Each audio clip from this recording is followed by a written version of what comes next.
Hello, are we live? Bam, I think we're live. Welcome back, ladies and gents. My name is Deeps, your number one failed paranormal detective and hopefully successful Digimon tamer. And today we're back, probably second to the last. Hey, Mr. Cool, how are you here? Probably second to the last Digimon stream. Now, I say that because we're in chapter 19 of the story. This is a 20 chapter JRPG. But the madness continues because I'm here to grind, baby. I'm here to grind so I can get. Excuse me. I'm here to grind to get Leviamon. Now,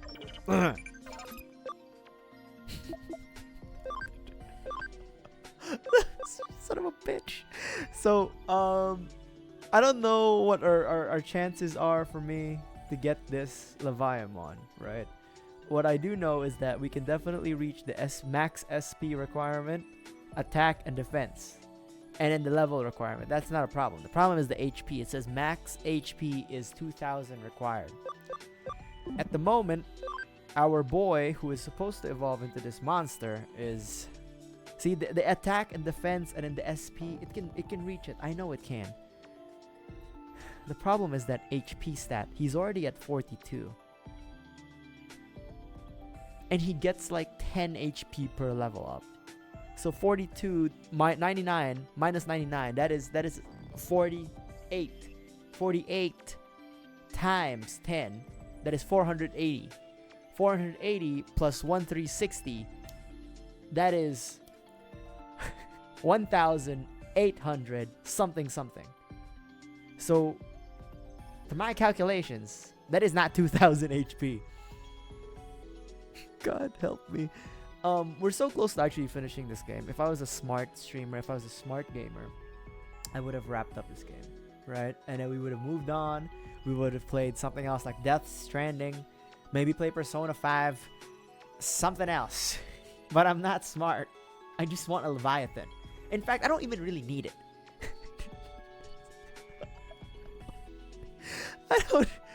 I don't even really need it. I just said we were gonna get it at the very, like,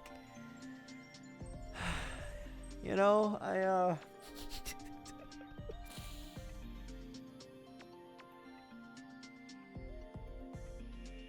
yeah, man.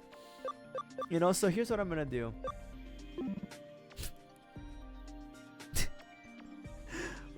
He's in training, right? So what I'm gonna do is I'm gonna devolve him back into a Raremon. We're gonna leave him in the farm. He has a training regimen of 30 minutes in the farm, and we're just gonna dilly-dally in the game. we're just gonna dilly-dally. That's what we're gonna do.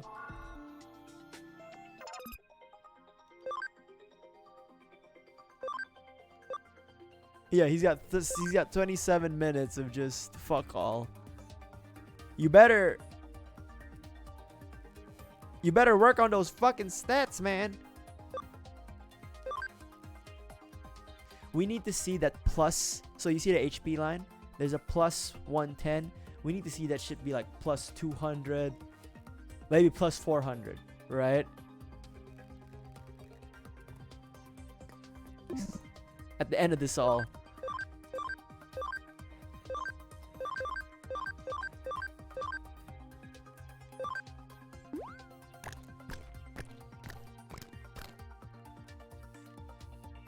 Alright. So, yeah, let's just do some random ass tasks. And then let's hope we can get Leviamon. I'm so close. Like, you can't see my fingers that I'm pinching the air. I'm like this close. Again, you can't see it, but just imagine that I'm pinching something like Mr. Krabs holding the smallest violin. I'm so close to just saying, fuck it. Let's just wrap the game up. But I refuse. I refuse. I rarely follow through with my promises in streams. But I will follow through this one. What's this Talmon? I feel like Akihabara. Okay.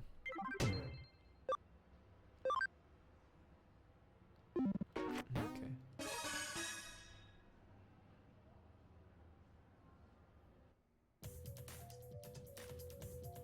Yes?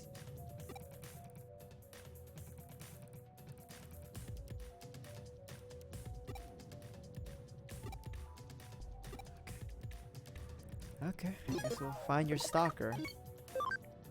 Hold on, let me move my Digimon around. Oh, yeah, let's go you. You, and then... you probably need to stretch your legs, right? There you go. Hello. Also, I wasn't sure about streaming today because I literally just got up for like, well, not literally, like I went to work out and then my body. I went for like a run for like 20-25 minutes. It wasn't long, right? It was a run, but it wasn't long. And then I did like core exercises. I was doing Russian twists, and then I cooked lunch. I ate the lunch, took a shower, and I was like, my body is dying. my body is dying. I was like, can I stream? I think I can. You know, what's it? They must be nearby. I got it. So my body was dying, but I think I'm okay to stream for a few hours. Hopefully enough time to get what I want.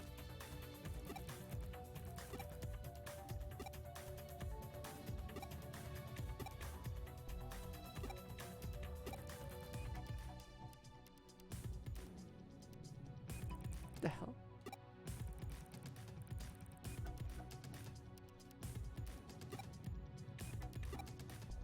Oh, we're fighting. Oh, fuck, we're fighting him already. I'm sorry, what's happening here? Why are we fighting? Ow. Fuck. What an asshole. Ah, this is... actually, you know what? Let me change you out. Yeah, this is fine. This is fine.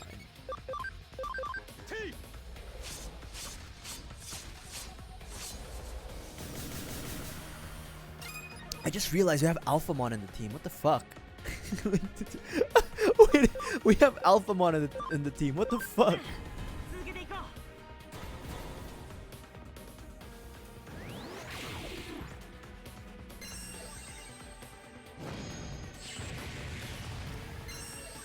Okay, see, that move works.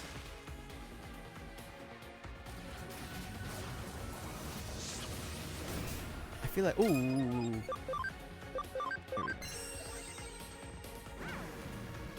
There we go.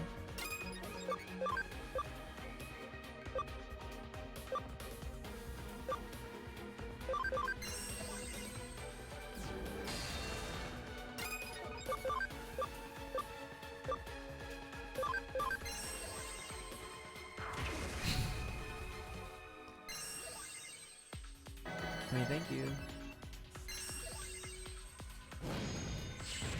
Leomon's probably... Or Leopardmon is probably like...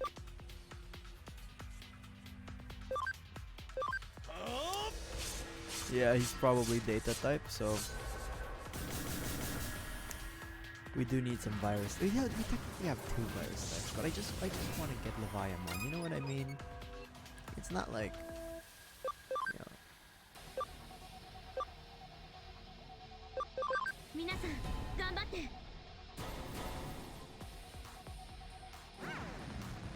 There we go.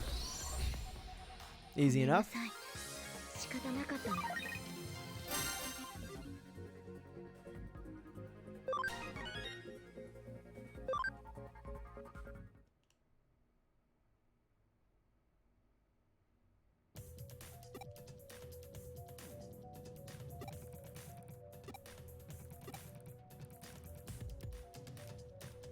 What the hell?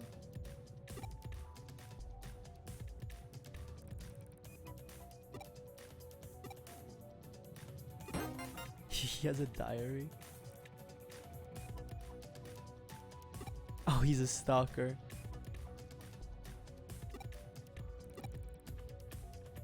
Oh, that was easy enough. Well, we got your stalker story ready.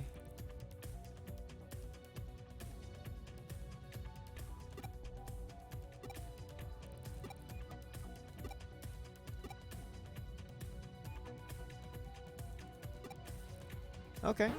Nice. That wasn't as much time as we needed.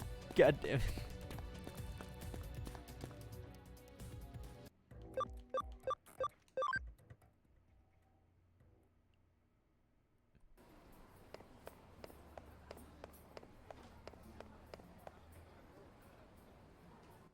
Okay, you know what? Considering that we have... Yeah, let's do that.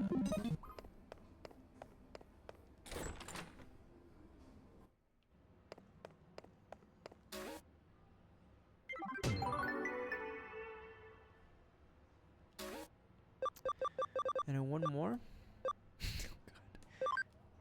Fanboy nerd. Alright, whatever, man. We could do these other quests, but these are just like... we can do those. Doesn't really matter, too. We'll wrap those up.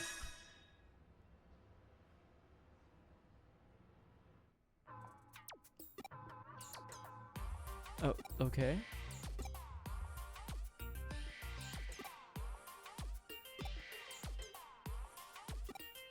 Princess.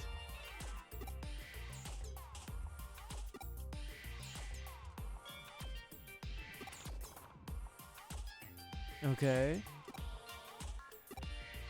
Alright.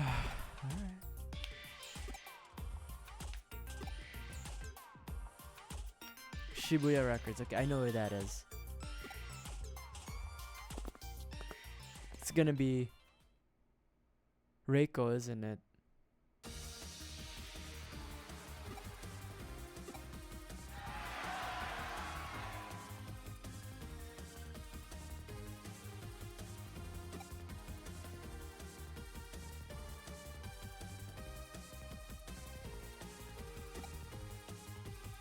Pabumon, Tanemon, Tokomon, Bukamon, Nyara. Oh my god. Alright. Son of a bitch.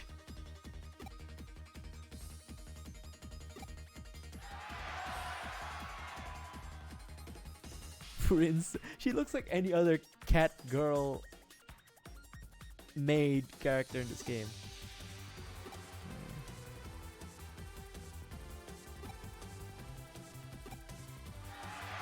Pabumon. Alright, I got it.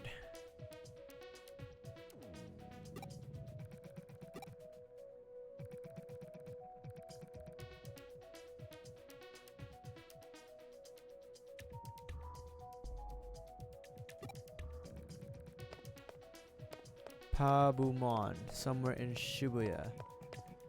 Alright, let's go look for Pabumon. We should know what up. Oh, there. Hello. Oh, no, no, no. Hello. Oh, thank you. Just gives you the stamp.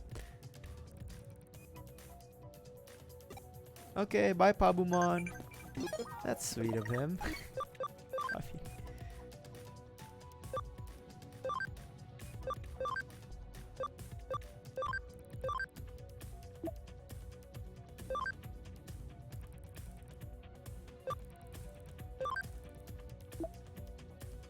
UNO, Tanemon. We know that. This is a 4-star quest. It's not that bad. Tanemon. Oh, hello.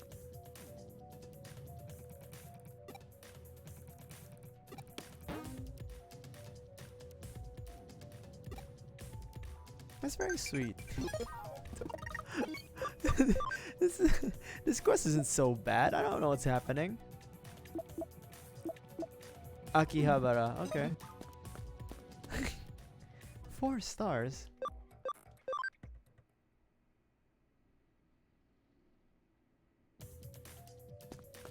Akihabara. Oh, it's Tokomon. See, I know my Digimon.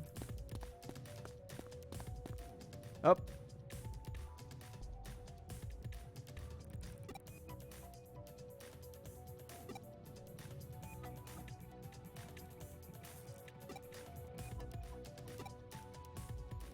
Up.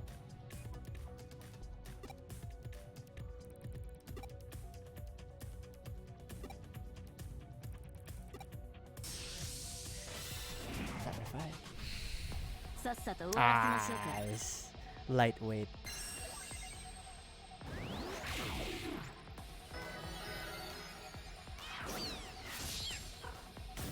Lightweight.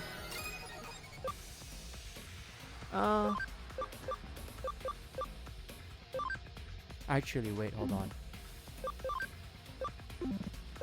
Yeah, let's just do this.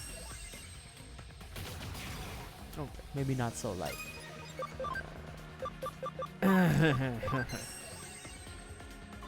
What the hell?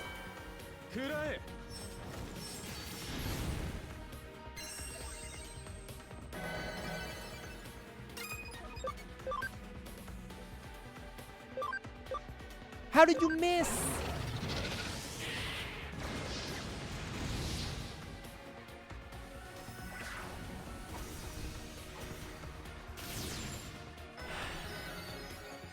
It's fine. It's fine. Shit happens. Right? It happens. The fuck?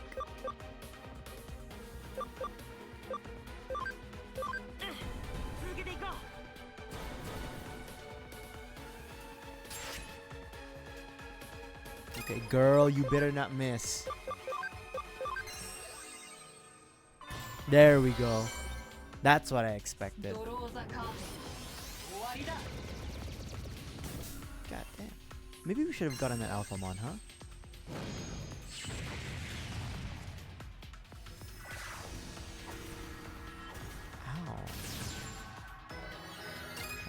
Ow. Burst fly out. Ooh, not enough. That's okay. He's still level 11. He just evolved.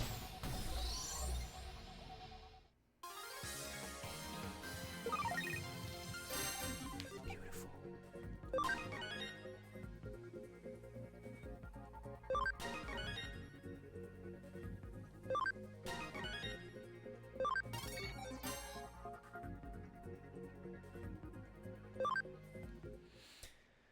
Okay, we have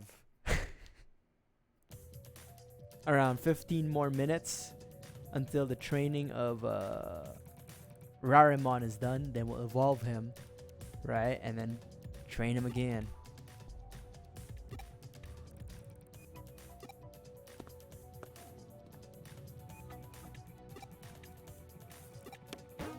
Thank you, Tokomon. Bye-bye. I do like the rookie and the baby Digimon because like Nakano, because they may look, some of them may look grotesque, but you know they seem sweet. And it's like bye bye. Something about it. And also the real life Gigo, formerly known as Sega building, apparently it's closing down this October. I haven't been to Japan, and it's gonna be closed down. Shit.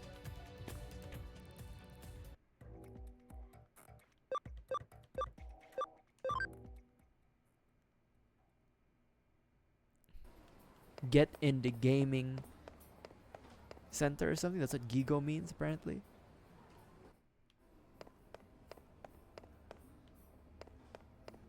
Hold on. Are we supposed to be here? Wait. Not, was it Nakano or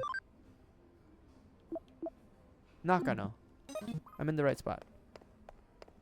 All right, not there.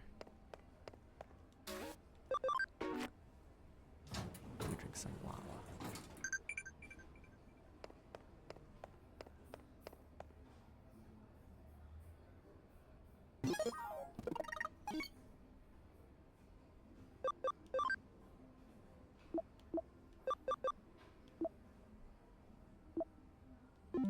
Bukamon. I can't remember what the Bukamon looks like. I should.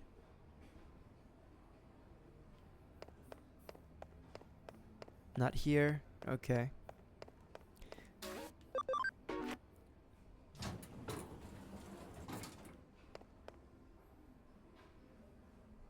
Bukamon. Bukamon.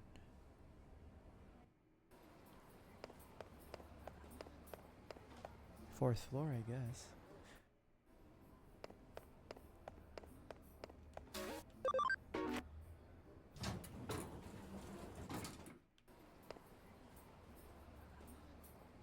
Also, I don't know if it's just me, but I've been getting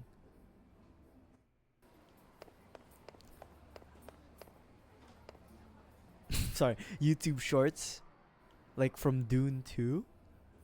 And I'm like, that movie's been out for like a year and a half. I still haven't seen it. 'Cause I've seen Dune 1, but I haven't seen. Oh, there you are. I haven't seen Dune 2. But I'm like, man, what's like the cycle of these like YouTube shorts, edited movies, clips, things? Like, what's their seasonal cycle? Because last time it was. There was a bit of like or the first Fantastic Four, and then Oppenheimer. Oppenheimer was the last big one. Now it's like Dune clips showing up in my YouTube shorts. I don't know why. What's happening?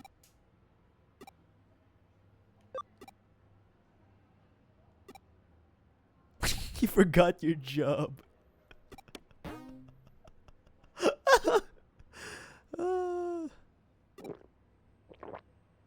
Alright, Bukamon, have fun. Bye bye. And I still haven't watched Oppenheimer. I probably Asakusa. I probably should one of these days, and I will. I'm just like putting it off.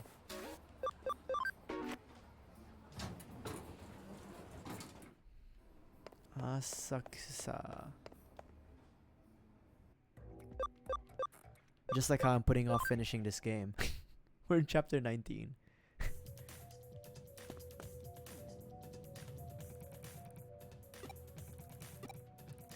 Oh, what quiz?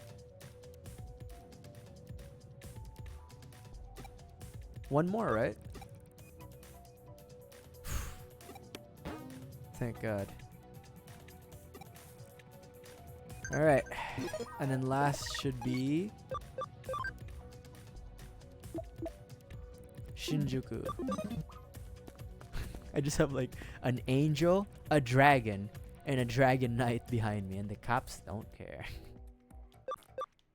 Shinjuku.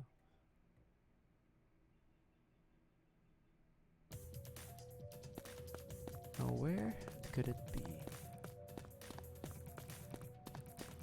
Hello, Poyomo. Oh, there you are.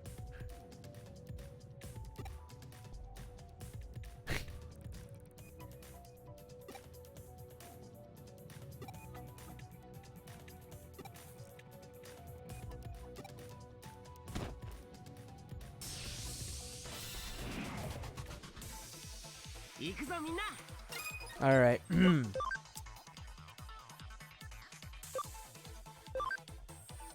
Yeah.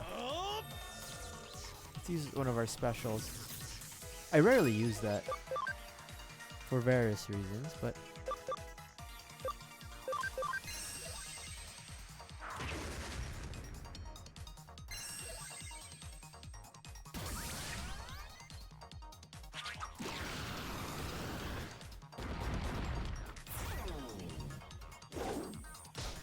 it does give a good counter though.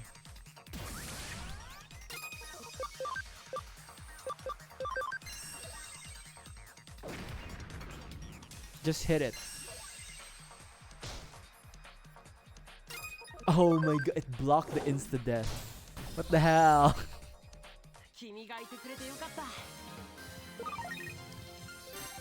Alright. 16. We need a lot more like level up, to be honest, for Digimon. I'm not comfortable bringing him around to fight like at this level, but it's okay. We'll figure it out. Oh yeah, stamp.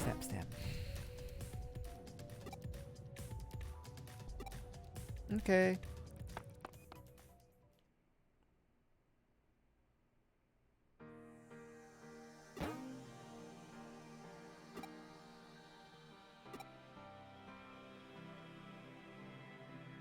Weren't we supposed to do this for the guy? Isn't he the one who's supposed to do like the handshake and stuff? Oh yeah, I was hired. Stand in.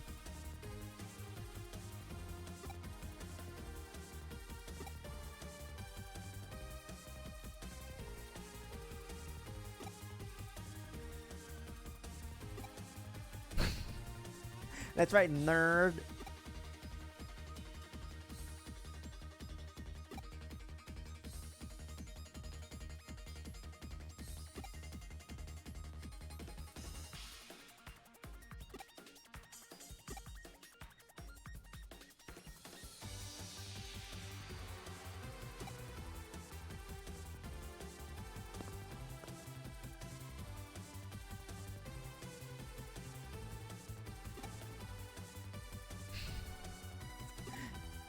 Alright, good luck, man. Nah, it wasn't hard. Weird guy.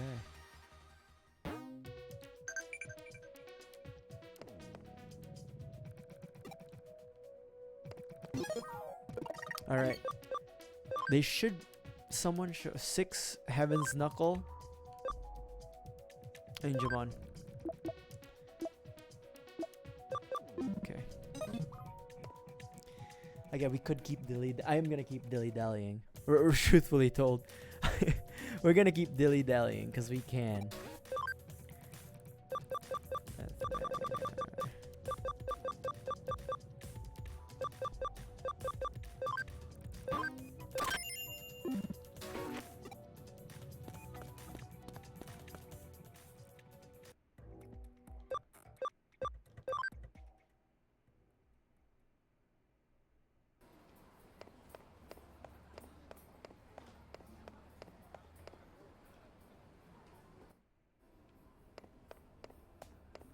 'My controller is like, I didn't show you guys this, but my controller's left joystick is so fucked. Alright, what's this? Start with this, I guess. Kowloon level 2. Okay, that I can do. Something from Mireille. Fine. But first, Mireille.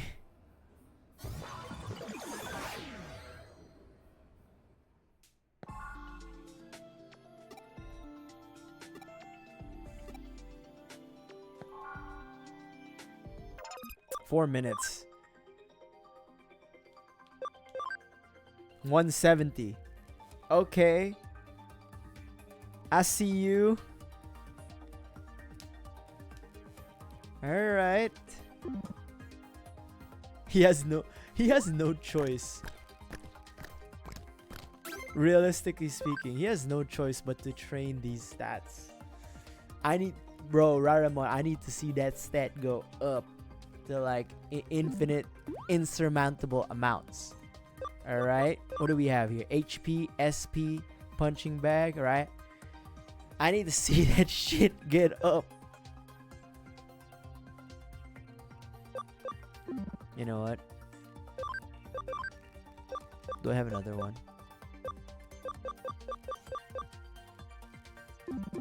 I can buy another one. We're gonna see that shit increase tenfold.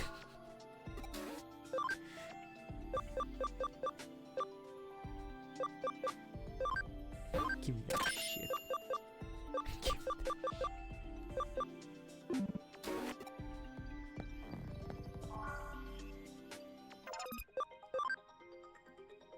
that. You understand? Raramon, this shit, it needs to be expeditiously gained. Alright? You don't want any more food? 1-7. If we can get the SP and also the defense up, right, to like reasonable amounts, we are like golden, right? So we're just gonna let him sit here, train him up. Just let him sit every time. Is what we're going to do. We're just gonna let him sit here for like the next 2 hours, in the hopes that it'll be enough, right? We'll have to go to Kowloon level 2.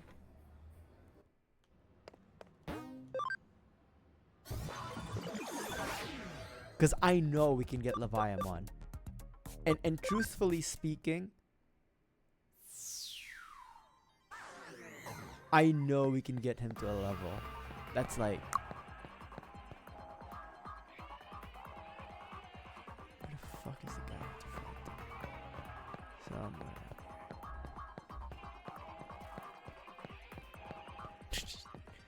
We get a squad. I'd be scared shitless if I saw someone with these Digimon.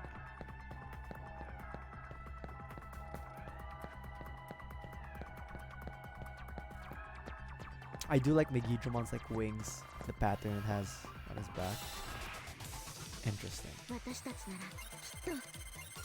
Okay, this feels like abuse, but it's fine.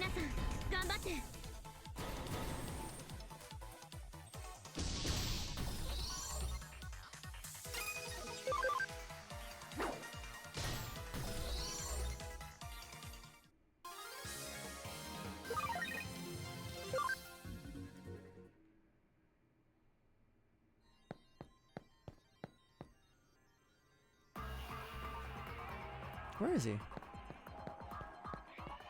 We have to fight somebody here. I just don't see him. We already said Kowloon level 2, right? Shit, the training's done. God damn it.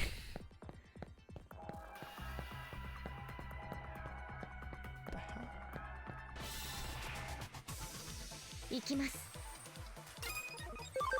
I mean, I can't let any like XP go to waste, so even just like the minuscule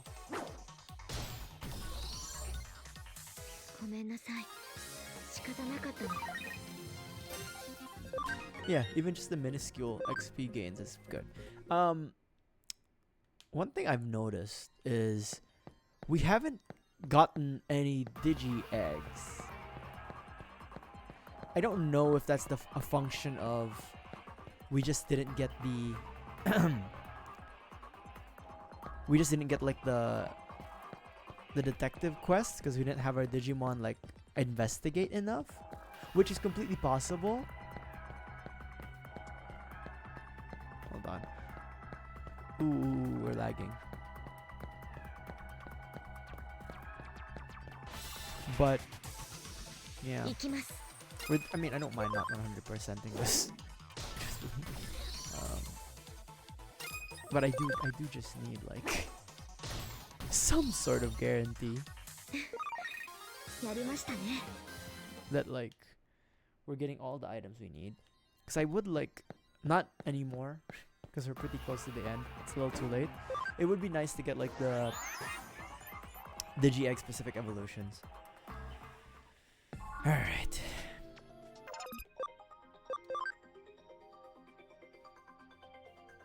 I need you guys to like find some shit, you know.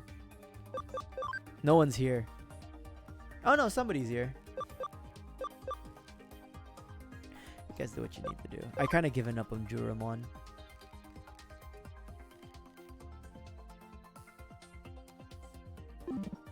Like, we don't really need him. Truthfully. I mean, how far are we evolution-wise? Actually, you know what?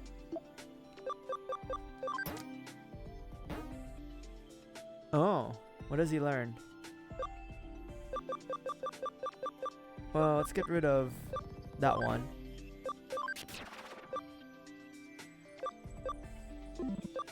And then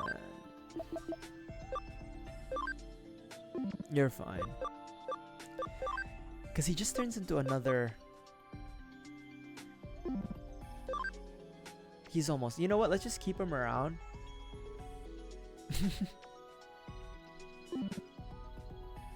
Not that I expect too much, but, you know. Raramon, however...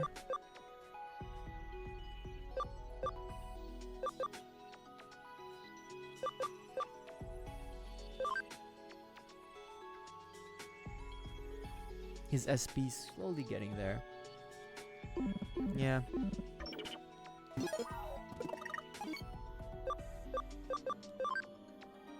Who texted me? Okay. Thank you, Mireille.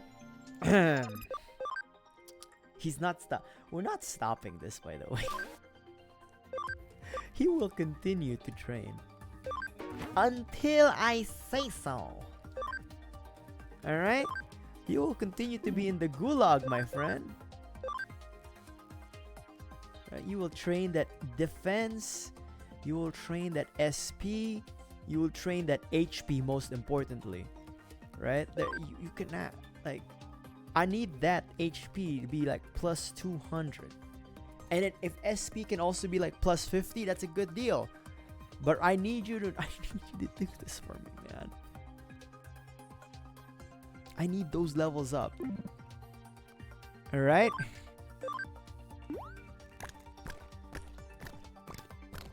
I need those levels up expeditiously. Alright. I don't know if he I don't think he understood anything I said. Hi, Fruit. I don't think Rarimon understood anything I said.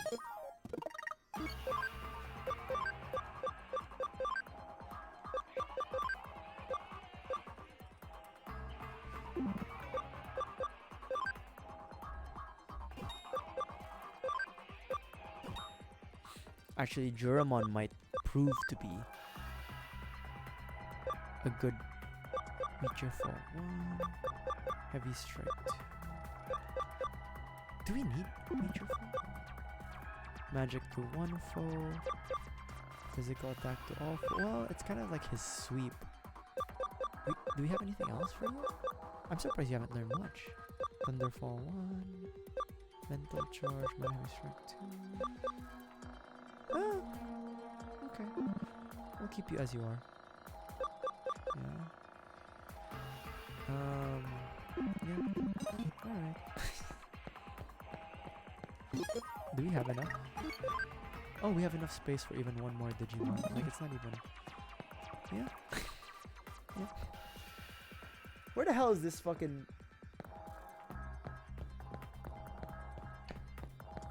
Where's this hacker? Actually, you know what? Let me switch some stuff out. This should be okay. Yeah. Yeah.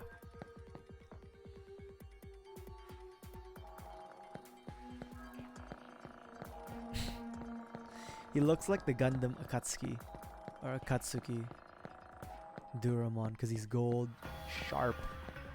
This has a lot of edges.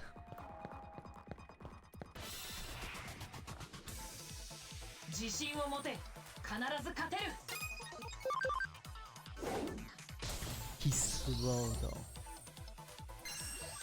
Oh well, he is ultimate. Your Akatsuki just came in nice. It's plated, right? Akatsuki? I think it is. Yeah.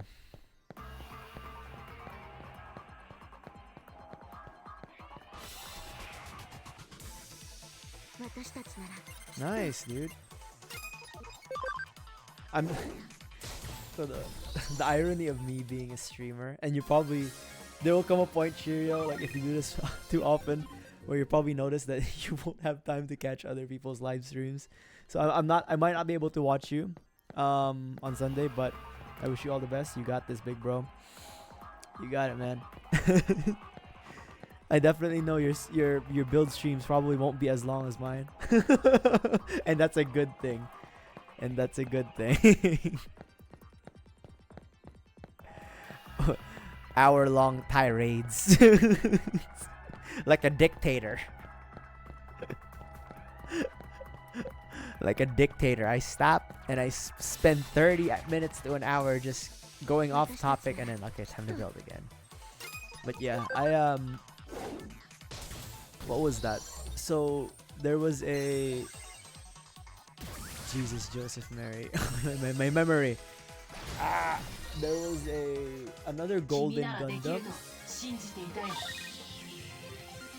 It was a Universal Century Gundam, or it's a mobile suit that was gold, but it had two versions. One that was plated and one was that was like injection molded, like yellow fake ass gold. I honestly prefer that over the plating, because like I would be so scared having to deal with like plated pieces, just personally. What was that Gundam called? Oh, what was that mobile suit called? It was Universal Century. It was gold. It was the inspiration for Hyakushiki. There we go. Yeah. The Hyakushiki was cool. But it's expensive to get like the high grade Hyakushiki. Yeah, I actually much prefer that over like. Am I in the right spot? Hold on. I much prefer the Hyakushiki's plastic over like a plated material. I mean, yeah, it's not gonna be color accurate, but those who really want the color accuracy, they'll probably just paint it, right? Like after the fact.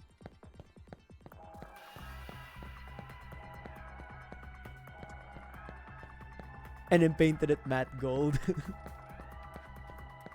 To be honest though, if I was given the choice of painting a gunpla, a shiny color, like a gold, a silver, like a bronze, you know, like a typical metallic color, personally I would just go all the way. If I had the skill, the patience, and whatnot to actually like paint my model kits, I would just go all the way. Like if I'm gonna paint something like metallic, I'll just go all the way, like shiny. But again, there is value to having like the matte colors, like the matte gold, because like sometimes it works better with the lighting and stuff like that, as from an aesthetic standpoint. But where the hell is this guy who we're supposed to fight? It's not one of these guys, because they're just here.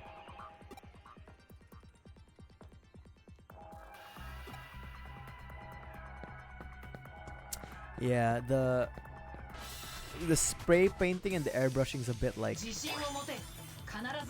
hazardous in the sense of like, you know, you kind of have to like have ventilation, or you do it outside. You can do it outside too, but like if you're streaming it, then it's a bit of a there's a few things that could go wrong when you're basically like using air, pressurized air to paint while you're streaming. Like your camera, depending on the distance, could get fucked up, the lens. If you're using an expensive camera, that's a bad deal. Where the fuck is this hacker who we're supposed to fight in Kowloon level 2? Oh, yeah, that's pretty good. Yeah, I could never. I mean, 3D printing is cool, especially nowadays where it's a lot more easier, I'm assuming, right? With like the new printing machines. I don't know if it's more affordable, but yeah, like there's like the new printing machines. There's people uploading their designs, so you can just, you know, use their designs. But yeah, I could never really get into it. I could never really get into it because like it needed money, and I have too many hobbies now. Withstanding, I have too many hobbies. Like if I were to get into 3D printing, it's like, okay, the one thing is I hoard shit. So what am I gonna do with all this shit? I already buy a lot of shit. How much more if I have like a 3D printed, you know, random stuff? But I do think that with like the rising costs of things, in terms of like just collectibles, and then like availability also is a big thing. 3D printing, in my opinion, is gonna blow up a lot more, because again, like, you know, rising cost of things, and then scalpers and stuff like that. Here he is, motherfucker, found you. Yeah, so about that, so I know like in 3D printing you use spools, right? Yeah, spools to basically like get the plastic and then like the molding. What happens with your test prints? Do you literally just have to throw it out, or is there a way to like recycle it and kind of like upcycle? Because I know like maybe in a professional setup you can probably maybe like shred it and then re-spoolify it, but then that's like another cost in its own. I didn't have to do any fights. I didn't even have to fight. My support team helped me. Wow, thanks guys. Yeah, like, and the color will be a gross brown. Yeah, because I don't know if I saw it in a video or somewhere, but I do know that you can like shred it, but it's like and then like melt it and then re-spool it, but it's kind of like an industrial process. And if you were to do it at home, it's kind of like a costly thing, not just buying the equipment and space, but also just energy wise. Yeah, the time, the energy, the effort, it's like probably don't need to do it, right? Or probably better off not doing it.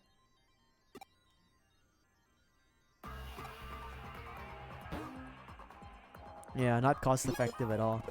Yeah, cause I thought about it, right? Like just from a logistical, like just a logistical standpoint of like, yeah, this is something, and then I was like, if you're gonna have either a lot of trash, a lot of like failed projects, like misprints, whatever, and then you can take it to a recycling center, but you won't get the spools back, you won't get the plastic back. I do think my sci-fi brain does think that like there will come a point where we will have to like pursue desalination of ocean and seawater. Yeah, all the trash for the occasional trinket. Yeah, and then depending on the state, you could probably get a rebate for the plastic, but it's like what, 5 cents?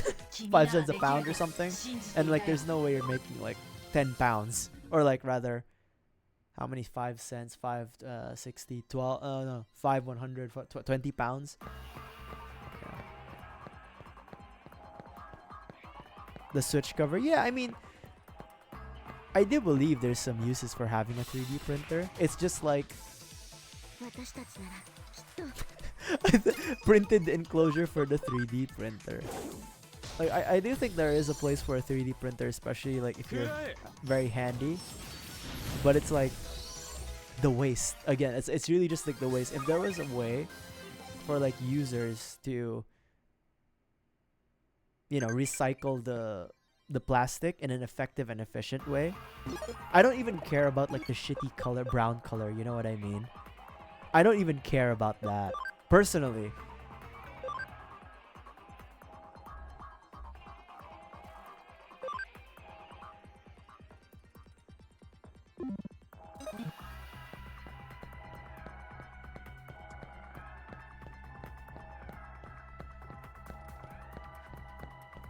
I know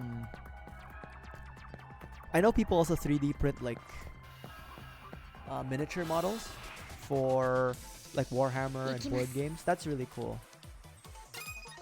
Oh yeah. I know cosplayers do it a lot, right? They 3D print like basically like pieces and panels of like their cosplay. And that's cool. But again, I'm not someone who cosplays. It would be kind of cool though to just have like a bat suit in your closet and then just like fuck it, time put it on. It would be kind of cool. But again, it's like I'm not into that hobby. So it doesn't really justify me personally having a 3D printer. And to be honest, I can't find a use case on my end to I can't find the use case for myself to have a 3D printer. Like the most maybe would be the most probably would be when I would want to build like a custom thing for like Gunpla, but even then it's like I don't really need this, man. Yeah, so it's like yeah, I mean I do think cosplaying is cool. And 170. Okay, this is good. 170 HP.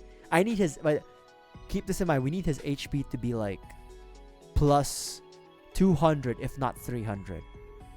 Because we can do the rest of it ourselves. The rest of the leveling up.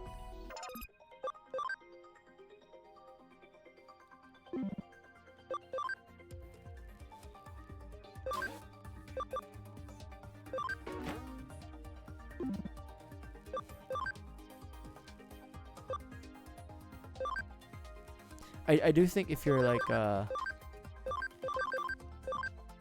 what's his face? if you're oh my god, Deeps. Think, Deeps, think.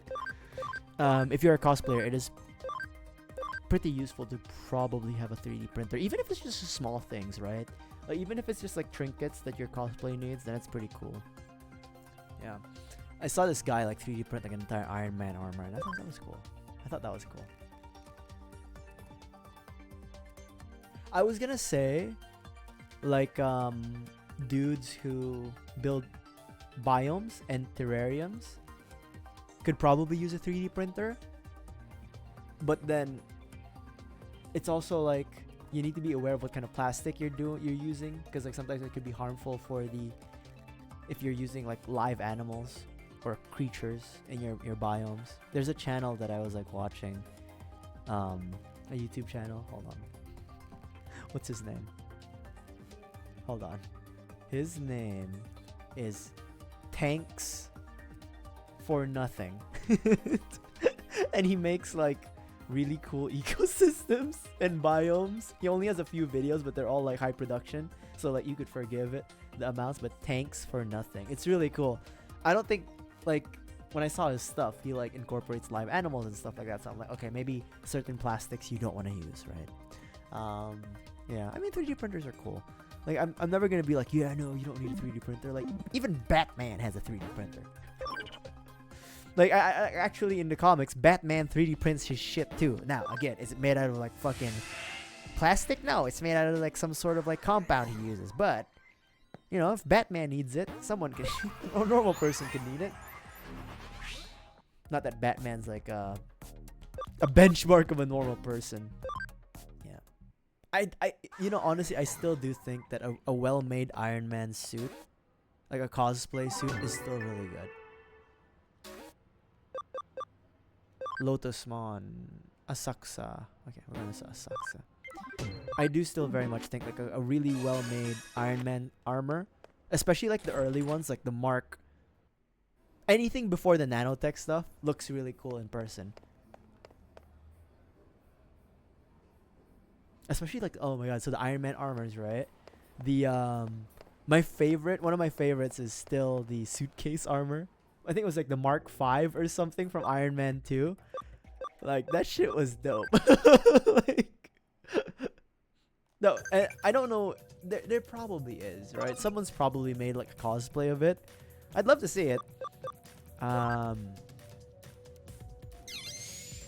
But yeah, that would be a cool one because it has so many fine details and like just joints and all that. Yeah, I'll leave it to the professional cosplayers to do the cosplaying stuff, right? Like, you know.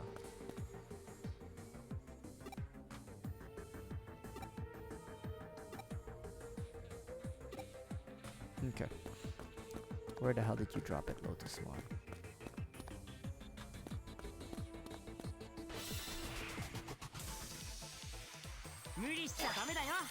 Oh, these are high level. Alright.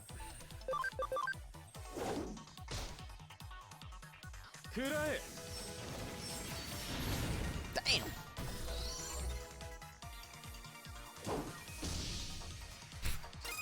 Just punches it. Burst flame? No. There we go.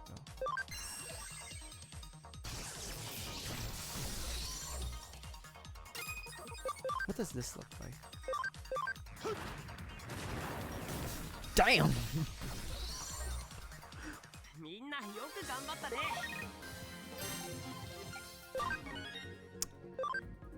Finally. Why don't you get rid of Mock Rush 1? We don't need that. We don't need that noise.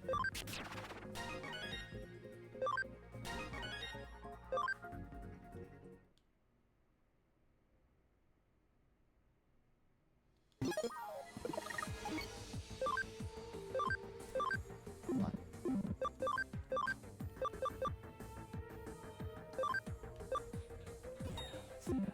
And then you... Do we need a spread attack for him? 30... No, you know what? We'll keep Megidramon focused on just single attacks. I think that's better. We'll just keep him focused on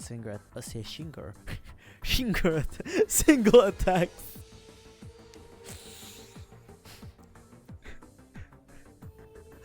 Let's hold on. Burst flame 95. I do think at some point we might. Yeah, we'll keep him focused on single attacks.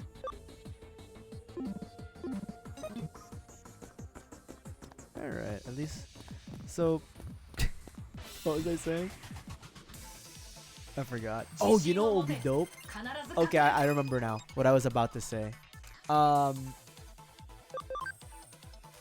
I think it would be super dope, just like in general, to have a cosplay of Daredevil's suit, like the armored suit.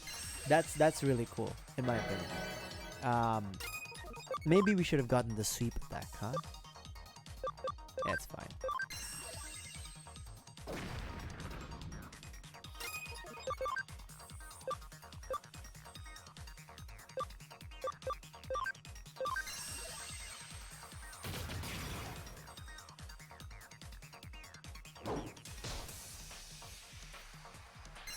Yeah, like for the Daredevil stuff, you will have to like for the hard parts, like the leather and then like the actual like the hard parts.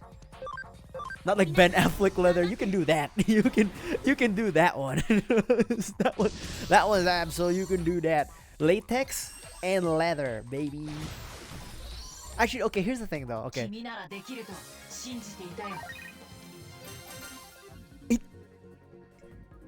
Ben Affleck's Daredevil suit wasn't that bad. Especially if you consider for the time. Like, it wasn't that bad. Like, it's not actually that skin tight. He was basically just wearing like a leather jacket. Like, it's not that bad. Like, it's not as bad as like... I'm trying to remember. It's not as bad as the bat nipples on George Clooney's Batman. Like, you know what I mean? Like, it's not that bad.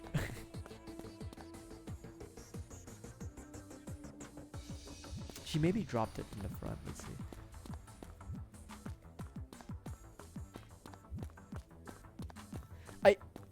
You know what So I've watched a few older movies from like the 2000s and 90s, right?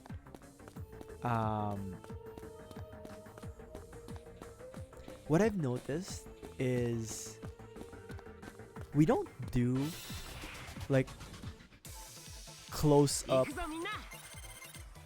product shots or like close up like feature shots of like just the armor and the weaponry of like characters, because I remember there's a scene in Daredevil where like you literally get a close up of like his Matt Murdock's cane and it has like a little skull in it or something. It has like a little detail, and then when he's Daredevil, his walking stick becomes his Screama sticks, right? Or his whatever his weapon is called, the one that extends, and it also has that same detail. So like, yeah, I kind of wish we still did that for superhero movies, but you know, whatever. $400 for a realistic Daredevil suit. Is this Ben Affleck or the MCU one? Is this?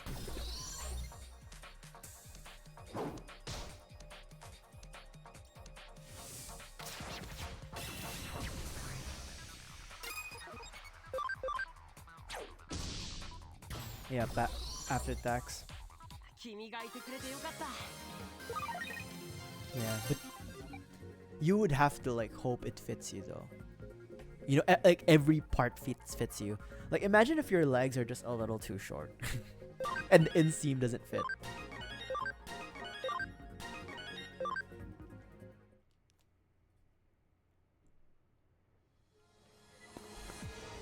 They asked for basic. Also, is it custom?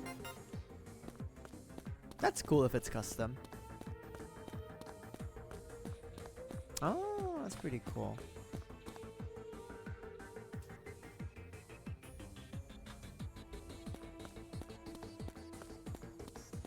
I saw there was a guy who like he basically modified like a cosplay of Daredevil to be Bullseye.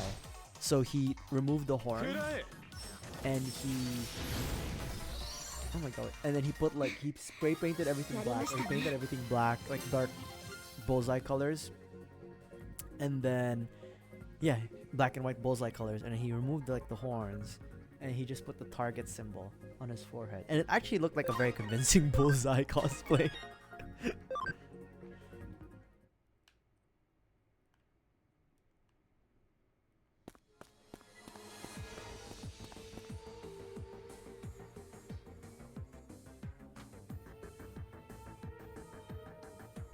The shoes are optional. The helmet is optional.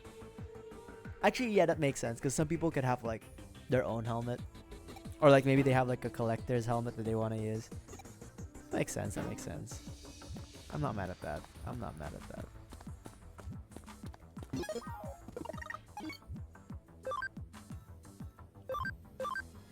I'm not mad at that. Yeah, I'm not mad at that. Like, I think it's pretty like reasonable. At least to me, right? Like, it's, I guess it's just a matter of like the quality at the end of the day.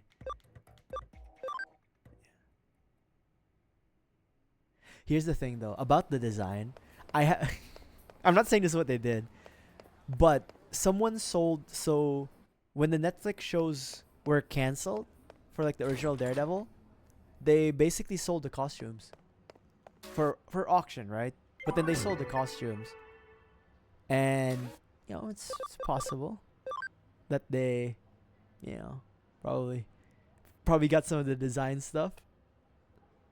Asakusa.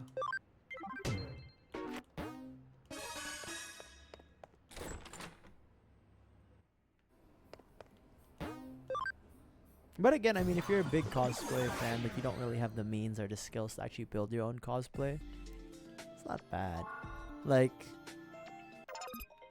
maybe back in the day, it was probably, I don't know. I was never really into cosplay, so I don't know like the, oh, 220, baby. You see that, dog? 220.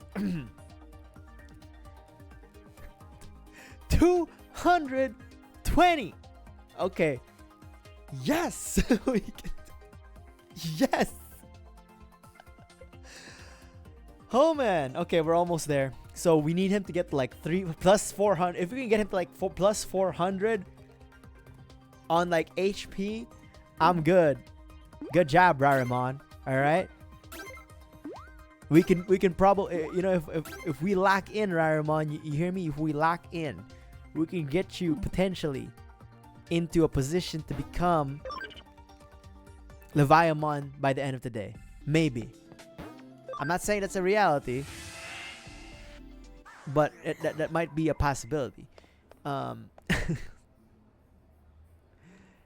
Yeah,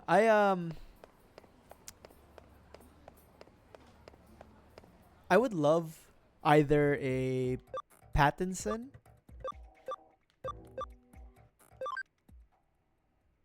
batsuit or a Ben Affleck batsuit. I just can't fill out the Ben Affleck batsuit, unfortunately. Like, that'll be like padding central. Like, I can't fill out, like, I don't have the, no, I just don't have, like, it's not even a question of work. I'll get fat. Like, unfortunately, my frame doesn't have that. I'd have to take anabolics. That's what I'm trying to say, is that like I don't have the genetics or the frame, like, to like look that size, unfortunately. Just the reality of my situation. I'm pretty close to looking like Robert Pattinson, so I know I could fit his suit minus the height. I could fit his suit, like, just like physique wise, I could do it. But the Ben Affleck one, no, we gotta get anabolics for that. We gotta get TRT and shit like that. But I like how this is Kerpimon good, and then the reverse is Kerpimon bad. But yeah, yeah, I would love the Ben Affleck and the Robert Pattinson batsuits.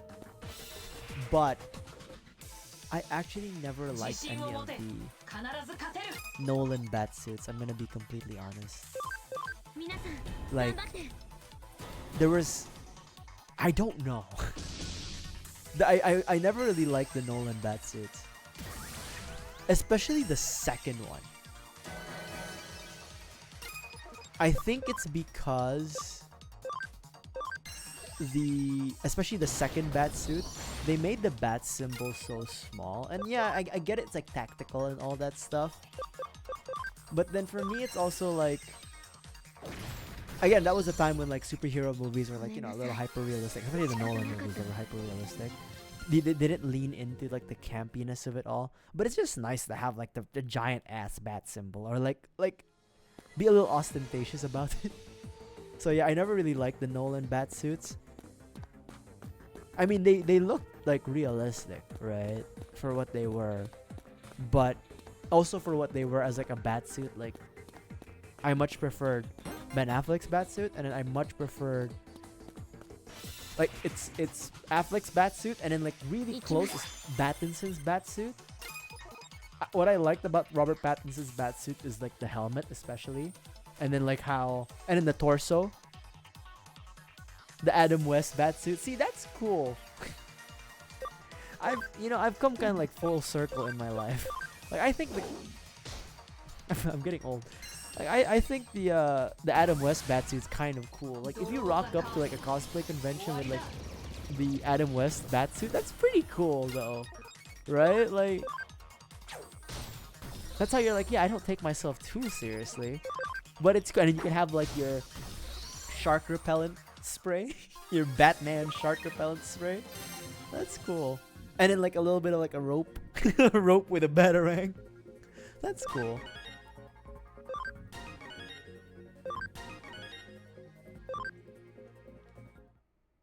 Oh yeah, and oh no, you know what you do? You just tape like the zap and pow signs to your hands, and then just like whenever you're about to punch someone, or like you're actioning that you're punching someone, it's like zap, boom, pow, boom. I do think that's cool.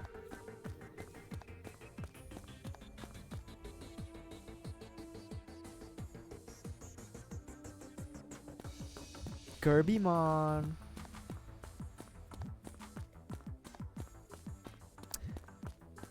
Actually, a Captain America suit would also be cool. Except for the Avengers Captain America suit, not so much. But I think all of the Captain America suits were pretty cool. Except for the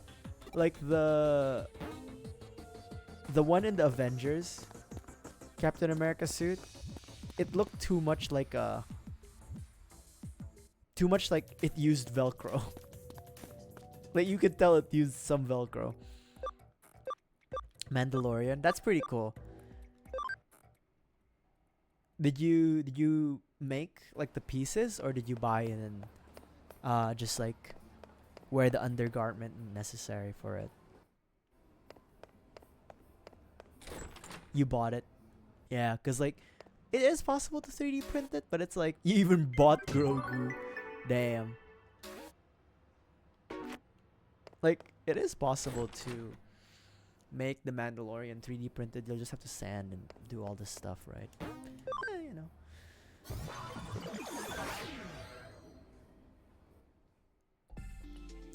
I would love. Let's see here. What am I doing? 1 minute. We can hang around. How's it hanging? 220 plus 3 plus 9 plus 15. Squid Games. I've never actually seen Squid Games. Never interested me.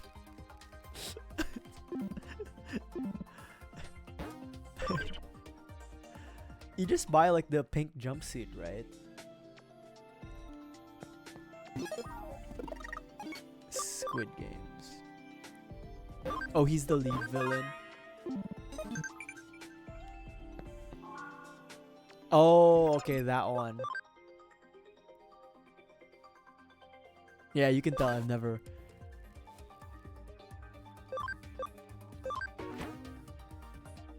I've never watched Squid of the Games. Squid of the Games.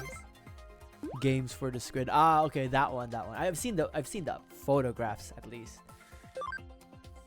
All right, we have another 30 minutes to run. Korean Doctor Doom.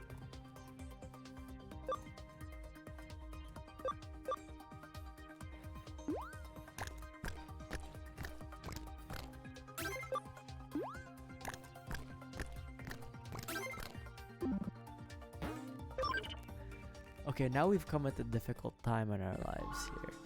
I don't have any quests anymore, and I refuse to fight the boss.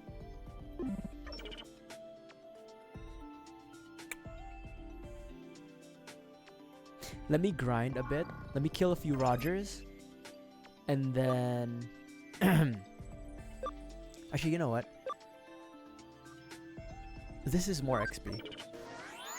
Let's level up Digimon, and then we'll see how I feel after that. After leveling up Digimon, maybe we'll do the chapter boss, and because we still have chapter 20, it's not like the end of the chapter yet. But I have a feeling once we go through chapter 19, it'll basically drag us into the ending of chapter 22. So we'll see. Yeah, rest in peace, Julian McMahon, the first Doctor Doom from the first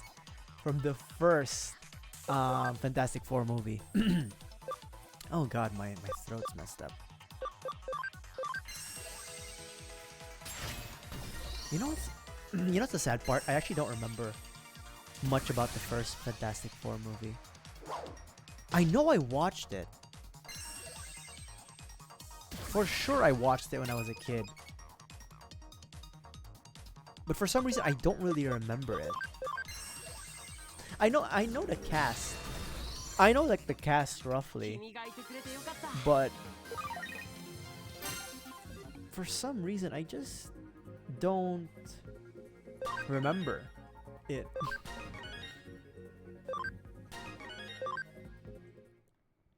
I know it had Chris Evans. The cast actually looked pretty accurate too, like comic accurate.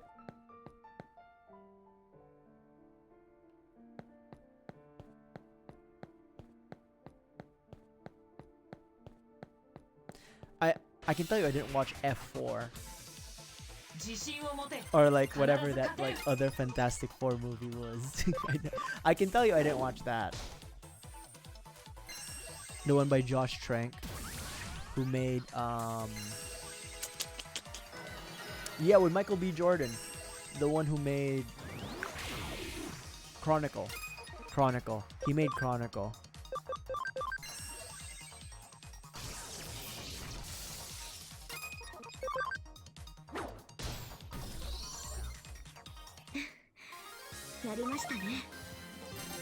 Yeah, so I had a feeling that Fantastic Four movie.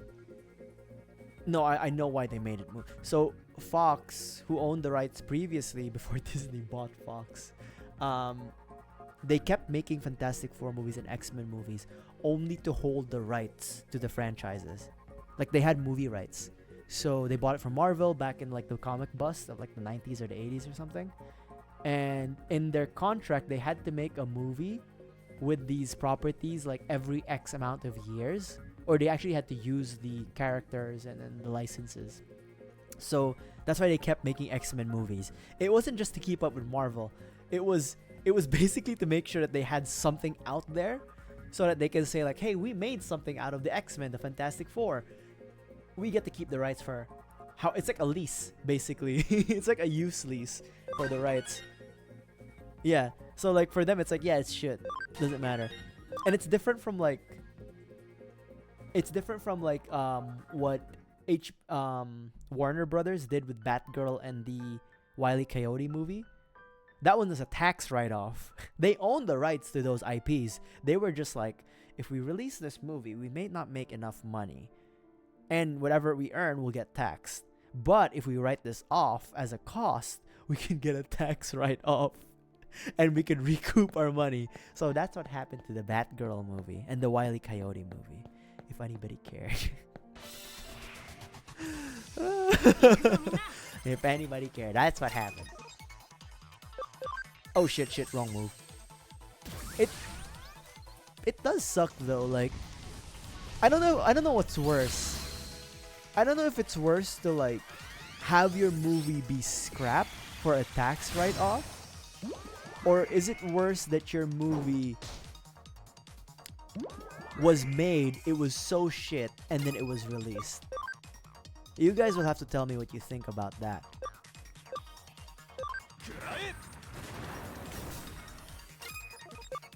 Because it's like there's two sides to it, right? Because like if you're an actor, you come out of a shit movie, but your performance is pretty okay, and then you get visibility from it, maybe you can book another role. At least like you put your name out there. But if it's such a shit movie and it comes out, you might be sent to Hollywood jail.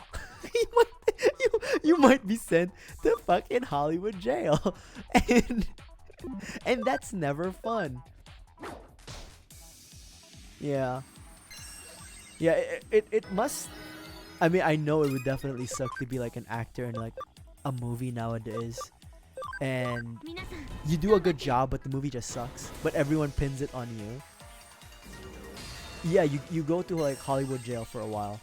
Yeah, that like the girl who did Snow White, and I was gonna say the girl who played Little Mermaid's Ariel, Hailey Bailey or something, but she has her own issues to deal with too, unfortunately. There's other things surrounding her situation, but yeah, the girl who played Snow White, I think it depends. I think she'll be okay, but they both definitely got the brunt of like fans being, and you know, just people online being assholes. And it's like, yeah, I don't know, stuff like that. But yeah, I don't know if I was an actor, I don't know what I would prefer though. Well, you know, I'm not here to comment on anybody's appearances, but you know, what I can comment on, if I was an actor, I don't know what I'd do. Because again, on one hand, it's like I put in a lot of work. They still get paid, by the way. I think they still get paid. The actors still get paid, but nobody gets to see the work. And again, if you did a good job, I don't know. Yeah, I mean, they don't get paid well, but then you still got paid, right? At the end of the day, yeah, at least you still put bread on the table. But again, it's like, do you want the movie to come out, or do you want like,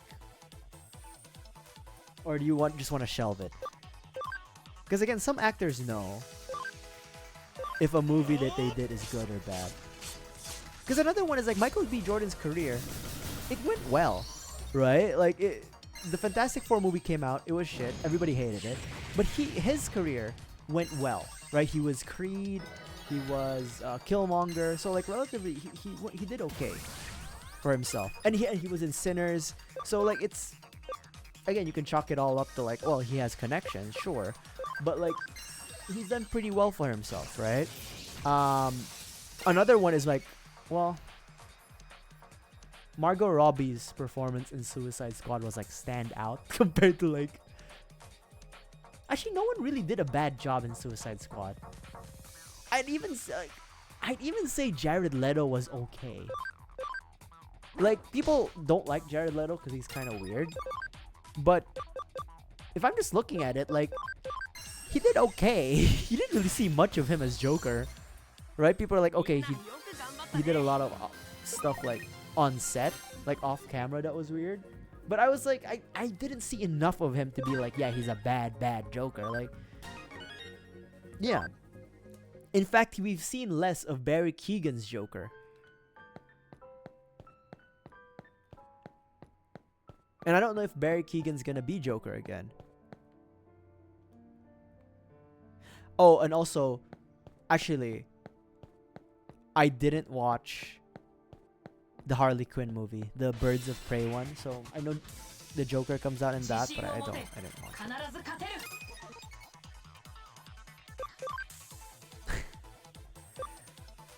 Yeah, I didn't watch it. I didn't watch it. I didn't watch it. It didn't interest me, unfortunately. What sucks is they use like a pretty good Batman villain, the Black Mask, played by Ewan McGregor. 君ならできると信じていたよ。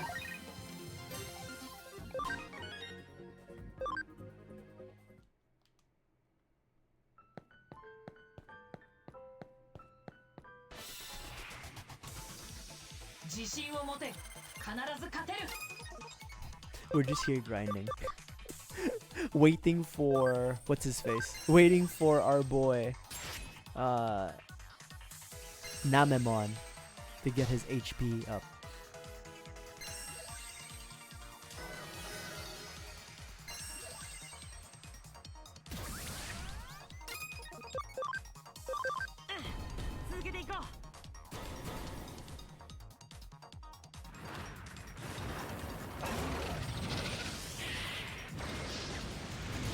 Has anybody seen the new Jurassic World movie? I know Mr. Cool mentioned it yesterday, but I didn't really get to ask like how it was. Oh no, he said it was okay, but yeah. Has anybody seen the new Jurassic World movie? I might watch it one of these days. I'll definitely watch Superman like maybe next week. How was Superman? Was it good? You liked it? Okay. Yeah, okay.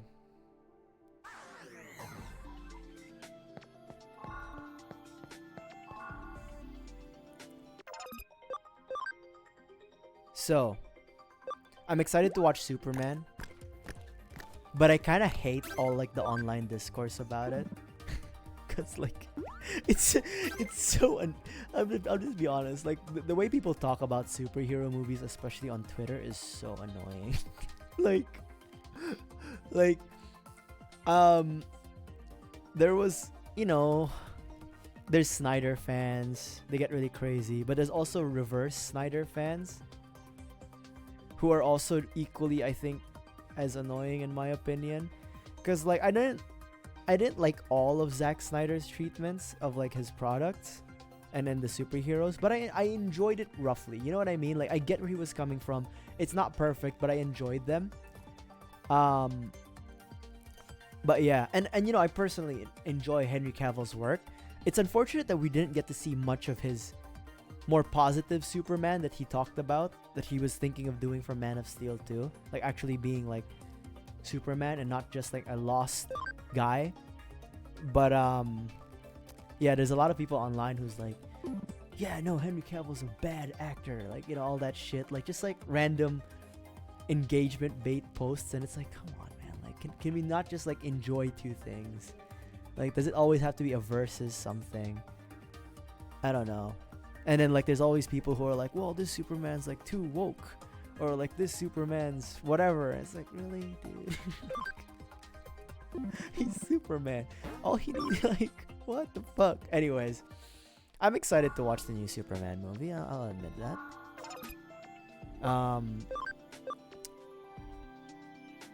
I'm just worried about how 4 more levels. I'm just worried about like how the new DC universe is gonna look like in terms of just setup, because like James Gunn's really good, right? He's good at what he does.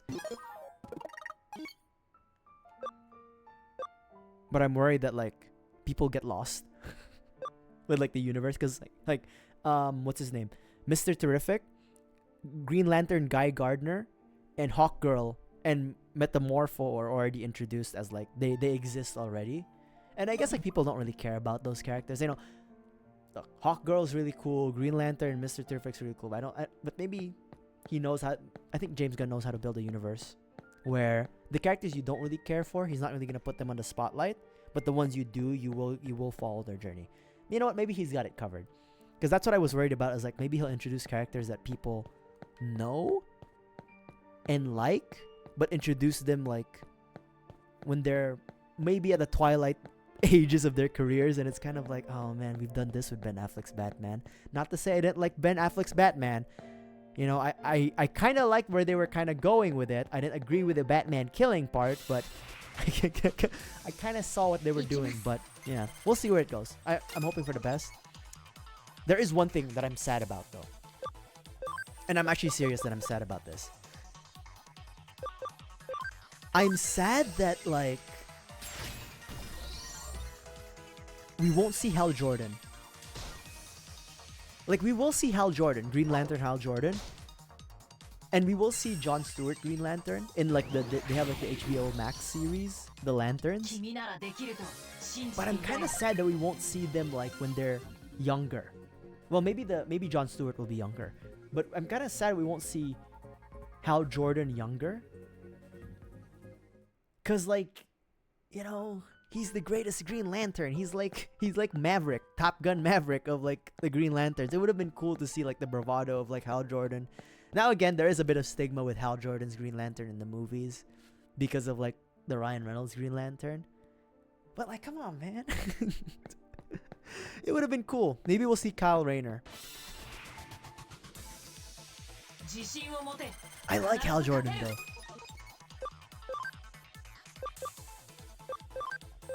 What made me really like Hal Jordan was the animated movies. I mean, I watched Justice League Unlimited when I was growing up, so I know Jon Stewart. He was my first Green Lantern. John was my first Green Lantern. But I watched a lot of like the Justice League Doom, like the previous DC animated universe that had a really good like Hal Jordan, where he's cocky, he's brash. He was voiced by Nathan Fillion, who is Guy Gardner. And I kind of wanted to see at least a little bit of that in the movies. And it's so easy to like pull a Green Lantern and replace him. You can literally just say, "Oh, he's in space." You can literally be like, "Okay, John, why are you here now?" Hal's in space. And then, "Okay, Guy, why are you here now?" John's in Oa. Like, you can literally just do that. Like, you can literally cycle Green Lanterns and it'll be okay. I don't know. I don't think Hal Jordan's overdone. I actually, but I am excited to see what the HBO series is going to be about, especially because they described it as like a buddy cop between like Hal Jordan and Jon Stewart, the greatest Green Lantern and the greatest leader of the Green Lantern Corps. That'll be interesting to see.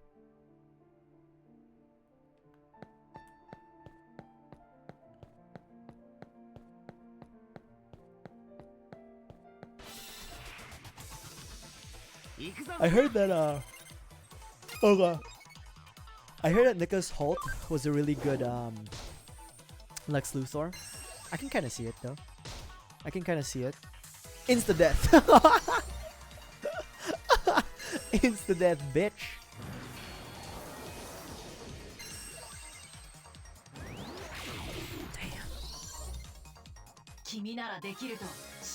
Damn.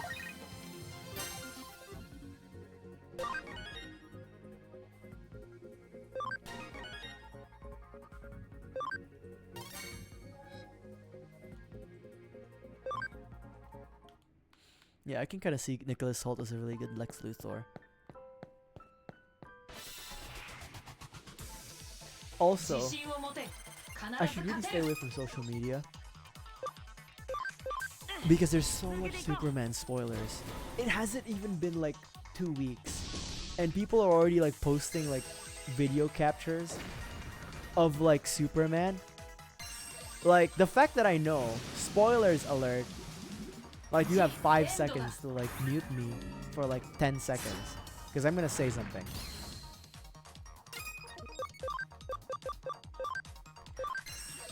Here's the spoiler. I know that like, I think like hold on, Jor-El and Superman's mom, I forgot her name, appear in the movie, and they made the Kryptonians basically bad. I don't know how to feel about that, but now I know. like it's not unprecedented in terms of like Superman comics. I don't know like the in-depth. I haven't seen the movie, so I don't know like the in-depth discussion of like Jor-El and Superman's mom being like Krypton being an empire that conquers stuff. My gut reaction is, I wish they didn't do that, cause it's not undermining Superman's nobility or like nobleness and stuff like that. It's more of just like, you know what I mean? It's just like we have Invincible, we already have like the boys. Like, I feel like, you know what it is? You know what it is? You know who else had an evil Superman movie? James fucking Gunn. He made Brightburn. He made Brightburn. I hope they do retcon it, because it's like, I don't mind Krypton being an empire that conquers. I just wish Jor-El and again Superman's mom were like the good Kryptonians, because I think, you know, goodness is not genetic, you know, nurture versus nature type of discussion, but it doesn't make sense where in the storyline, no, like, you know, the Council of Krypton didn't believe Jor-El that the world was exploding or whatever natural calamity befell Krypton. So he was like, fuck that, I'm sending my son to Earth. You know, like, he's a good man, and I know my son will be a good man, so I'm gonna send him to Earth, right? And it doesn't make sense that, hey, my fucking empire's gonna crumble, so I'm gonna send my son to Earth to rule? I mean, I guess it makes sense in that way if he's like an evil empire, but like, I don't know, I just like Jor-El being good. But again, I'm open-minded. Exactly, Cheerio, right? Like, because it would just make Jor-El Zod.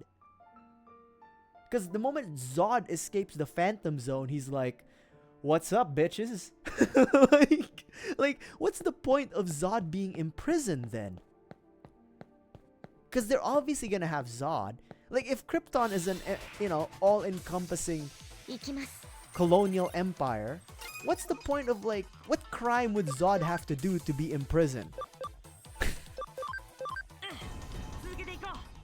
Like, if they make Zod into like a good guy and say like he rebelled against the Empire and he thinks Kal-El is trying to rule Earth, that's just a weird way to flip the script. And then, you know, we've seen Zod like 3-4 times already.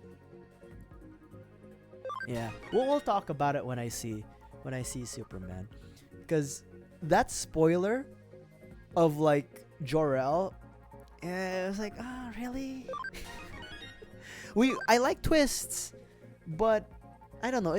The evil Superman and like bad lineage Superman just feels like overdone, especially with like the boys and then like Invincible. Like, it's just give me, you know, plain Jane Superman, you know.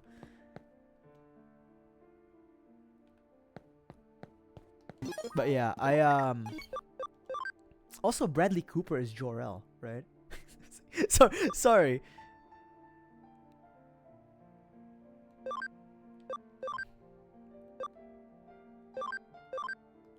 Bradley Cooper is Jor-El. That's insane.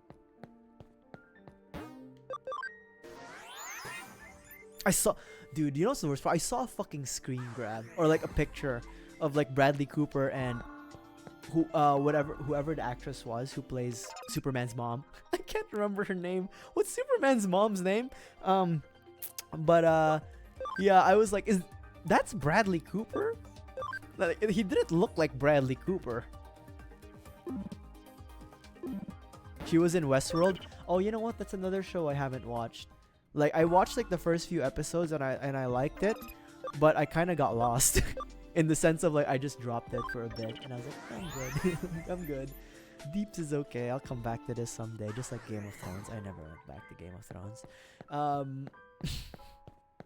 But yeah, was like, that's Brad. They dyed his hair, didn't they?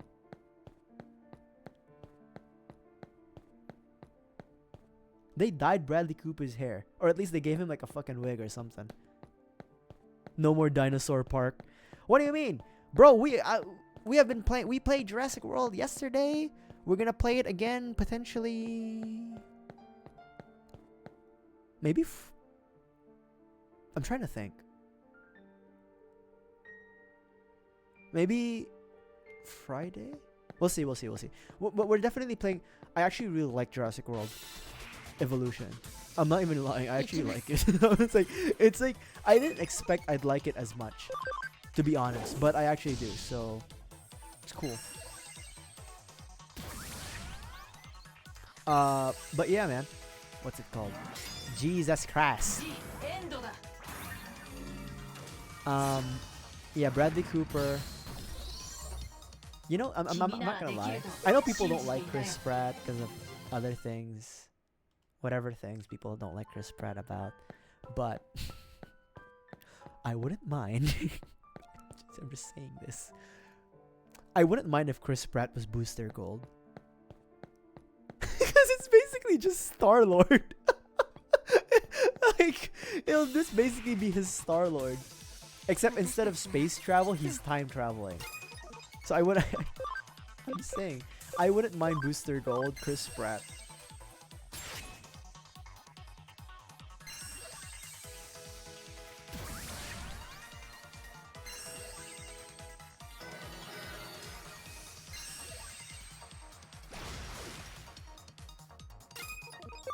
Alright, go to hell.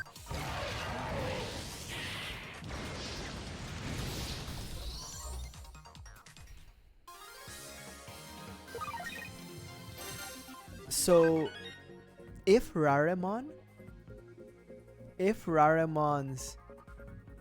stats, his health, any of his stats doesn't increase after his training, this training sesh, we're gonna grab him.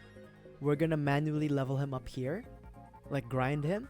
Get him back to Dracomon. After he's Dracomon, we'll throw him back into the training room. Another 30 minutes, right? Try to get his health up. Try to get his stats up. And then after that, then we'll manually train him. Because I think with 200 plus HP that we have with him, he should now be... It should be reasonably possible for him to evolve into Leviamon. We might just have to, like, grind until he's, like, level 68 or something. Which will be a very long time, but... Well, I'm not continuing the story until we get fucking Leviamon. That's all I'm saying. Sue me. You can sue me, but we're not giving up on this. Speaking of giving up on this, I need more money and then more XP. Thank you. I should have done this earlier so we can get more money, more XP. We don't really need the money at this point, to be honest, but like, greed is good. 99999. Wait. We don't need the money anymore, so maybe we'll do double XP instead. There we go.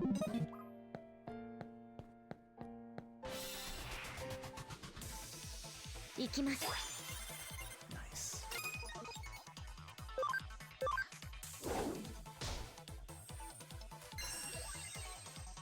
Thank you.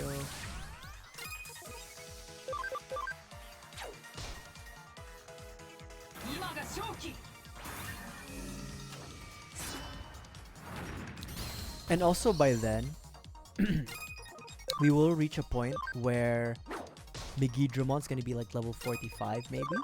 So I don't know how chapter 19, the boss fight that we're gonna face. Look at that, 7,000 XP.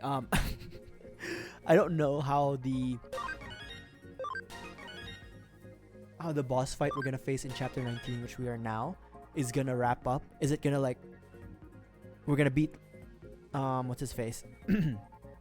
Leopardmon, hard stop, and then we can prompt chapter 20? Or will it be like after we beat Leopardmon, it'll directly go into like, oh, now you have to fight, you have to like wrap up chapter 20 and fight the chapter 20 boss, and then that'll just finish the game. I don't know. So that's why I'm kind of like holding out until we get Leviamon.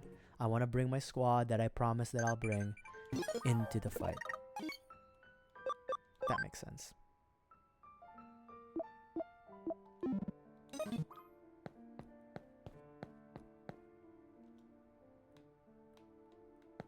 Because once we get Leviamon, it's like nothing. Like I'm ready to like wrap up everything. Leviamon's literally our white whale. Speaking of whales, I haven't played any Uma Musume. I'm not too into it, but my friends are, and they have been really into it. That horse girl racing game, they've been so in it, and I have a buddy who's already spent money on it. It's taking the world by storm, and there's a new gacha drop, like a new character drop, and I think it's gonna happen like later today or tonight. Later tonight for us in the west side. But yeah.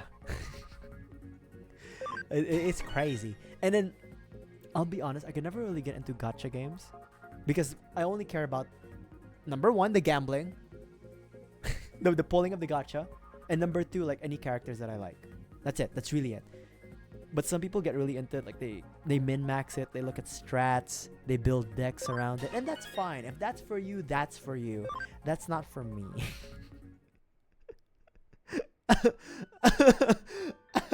If that's for you, baby. That just ain't for me. So I can never really get like fully invested in it. You know, horse girls are nice.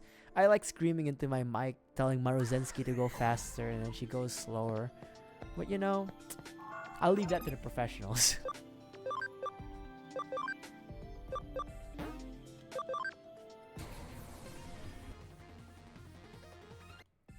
And then Lilamon. Okay, Lotusmon. You can evolve. Alright, and then Dos Minutos. He might. Did anything increase? No. Nothing increased since the last time we saw him. He does have a level up soon in 2 minutes, so we'll see. Okay, I am gonna go BRB. I'm gonna go pee real quick, and I'll be right back with y'all. And when we're back, we're gonna keep grinding. We're gonna keep grinding, but I'll be right back. Give me a minute or so. Be right back.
I'm back. I was draining the beast, and a thought came into my head. I don't remember much about the Bryan Singer, Brandon Routh Superman, the Superman Returns movie. I don't remember. I know I saw it as a kid, but I'm gonna be completely honest here in saying that I think it was boring because I don't remember anything about it. This is like the Superman movie from like 2006 or something. Like I know I watched it as a kid. You know why I know I watched it as a kid? Because I had my 2079. Nothing really. Actually, you know what did increase? His defense. I think his defense increased, but not his. Yeah, not his SB. Okay. Alright. But yeah, I spread crystal overgrown, spreading too much, gonna crush the earth. See, I don't even remember that. You know what I remember? I remember I was grossed out by this. The bullet bouncing off the eyeball. I remember that. And for some reason, I remember maybe it was the TV my grandparents had. It was an old Sony CRT TV that was like black, big box, roughly around maybe 30 inches diameter or something. Like, whatever. The movie, I remember the movie looking gray and brown. Not even like, you know how like Zack Snyder's gray, the way he color grades, it looked gray. But like this Superman movie, my memory of it, right? It, for some reason, I think the color grading was like gray and sepia. I know it might just be me, but for some reason, I remember the color grading was like gray, like lighter than Zack Snyder's gray, but also like sepia tone. Am I insane? Probably. But I swear to you, my memory of that Superman movie was that. And you know how I know it was boring to me as a kid? Because we had a DVD of it. And it was in its own like DVD case. And you know how like DVD cases are usually like attractive? And then they have like information on the back. There's like the spine. When I saw that DVD, I was like, yeah, no. I literally went, yeah, no. Yeah, no, I'm not watching this. And instead I watched something else. Like, I don't know what else I watched, but I know I picked something else up. Younger me literally went, yeah, no. Not today. Like, you liked it? Maybe I need to rewatch it, because I just remember I was so bored as a kid. And maybe I just didn't have like the Superman bug, because like that was also around the time when Smallville was out, right? The won't you save me? I don't care how you do it, just save me. You know, and that show was still airing on the air when that movie came out, but I was just like, eh. It paid homage to the Reeves Superman. See, I never really watched you know, okay, so back in the Philippines, I had Cartoon Network.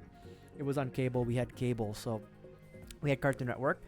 And I think I was able to watch Superman 1 and 2 from Christopher Reeves. And because they aired it on Cartoon Network, they'd have like something called like Sunday movie nights or something. And that was cool. Remind me, Zod was Superman 2, right? And it also had Marlon Brando as Jor-El. See, I didn't know who the fuck Marlon Brando was at the time. But I just saw like, he seems kind of cool. but also really old because he was really old. He was really old. Actually, speaking of like old timey, like old and like hard to work with Hollywood elite actors at the time, did you know that the Transformers movie, the person who voiced Unicron was the director? I forgot his name, but he was the director of, oh my god, I even forgot the movie, Citizen Kane. Fuck. I forgot who I was trying to mention, but just the director of Citizen Kane voiced Unicron in the Transformers the animated movie. Just that's all you need to know. Shit. He also did the radio cast for the first War of the Worlds. What was his name? Fuck, he's one of the best directors of like a golden era Hollywood. Shit. Oh my god. Fuck. I can just Google this right now, but I'm squeezing my brain. Meet Your Fall. Oh my god, Deeps, you need to remember Deeps. Orson Welles, there it is. There it is. Yeah, Orson Welles was the voice of Unicron. Also, Unicron is the very... okay, here's another thing.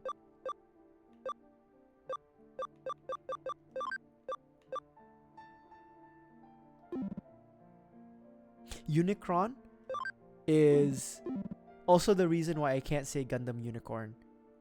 I said this before, I think.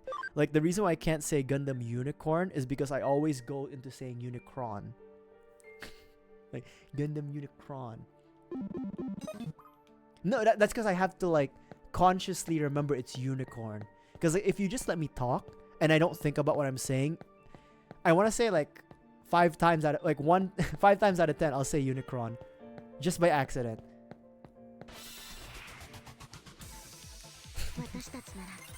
Unicron. Unicron's cool, man. He's a planet-eating transformer. Speaking without thought, that's just me the whole time. That's how you buy time. If you ever get kidnapped, just speak without thought.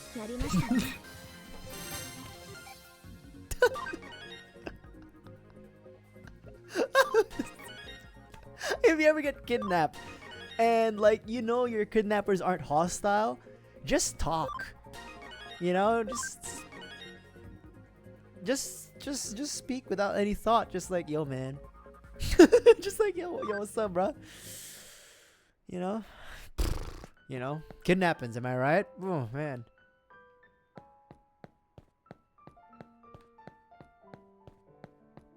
You know, you never really hear about kidnapping. This is so messed up. Like, you know, you never really hear about kidnappings nowadays, and that's good.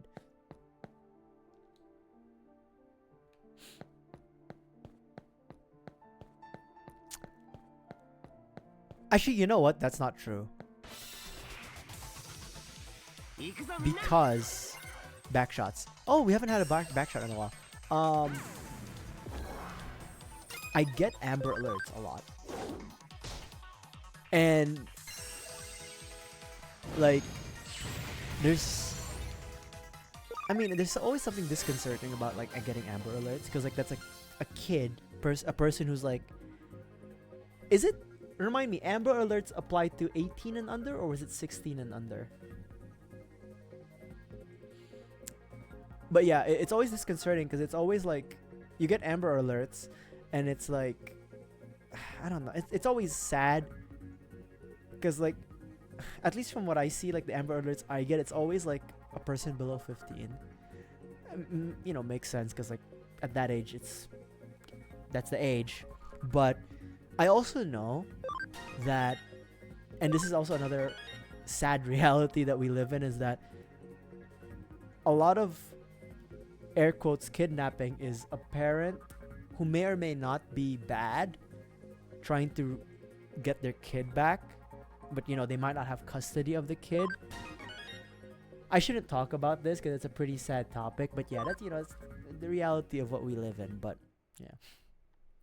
But yeah. I get Amber Alerts a lot. It's really bad. And the thing is, it's not like it's per county, right? They give you the Amber Alerts per like a county and surrounding counties. So it's not even my county. It's like the next one.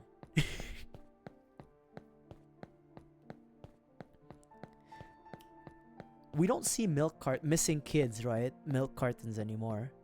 We don't see those initiatives anymore. Like I buy, like I've mentioned that I live in Texas, right? A lot, so there's no reason hiding it. But whenever I buy milk of any variety, you know, fresh cow's milk, almond milk, there's a milk I used to buy that's like pea milk. And it was like high in protein and shit and low in calories. I forgot the brand, but I used to buy that. But any kind of milk you buy nowadays, you don't get any more like advertising on it. Like it's just literally like HEB or like your local grocery or local brands like specific, you know, drug or whatever. We don't need that. We don't need that.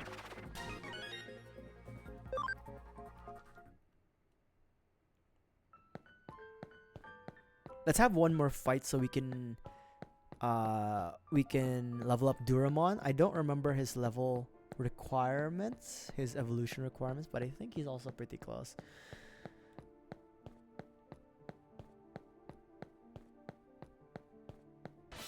What's your favorite cereal, chat? Just putting it out there. What's your favorite cereal? What do you guys like? I'll start. I like. It's like I'm a teacher. All right, let me start. Starting at assistant teacher, substitute teacher. What I like. Wait, I like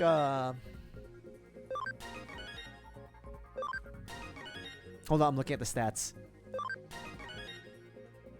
I like Frosted Flakes and Honey Nut Cheerios. I wasn't always like this. I wasn't always an old man. It just so happened. But, you know, I like Frosted Flakes. Especially, like, it has to be the Frosted Flakes brand. It can't, or honey-coated cornflakes is fine by me. But it can't be like the, you know, the B-class Frosted Flakes. Right? You know, it can't be your substitute Frosted Flakes because it doesn't have enough sugar. It doesn't have the balance right. And also, Honey Nut Cheerios. I like Honey Nut Cheerios, but it has to be Honey Nut Cheerios. It can't just be like standard Cheerios. Standard Cheerios is a bit too Okay. We're gonna send him back to the gulag. He's going back to the gulag. And then Duramon, level 60. Okay, this is good. Okay, this is good. But do you like Cheerios though? It's like a stupid question. Yeah, of course he likes Cheerios. He named himself after one. God damn it! It's your favorite cereal. Yeah, you know. Yeah.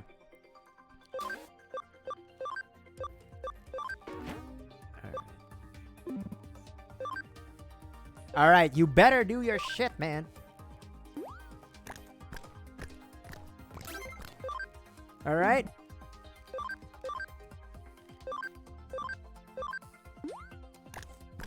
I need to see your health plus 400 minimum.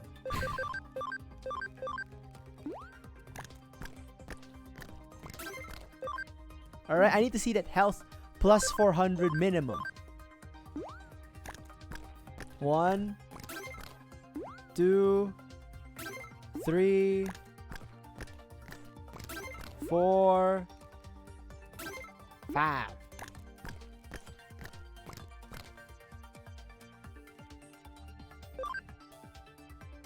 Alright. That shit needs to be at least 3 plus 300.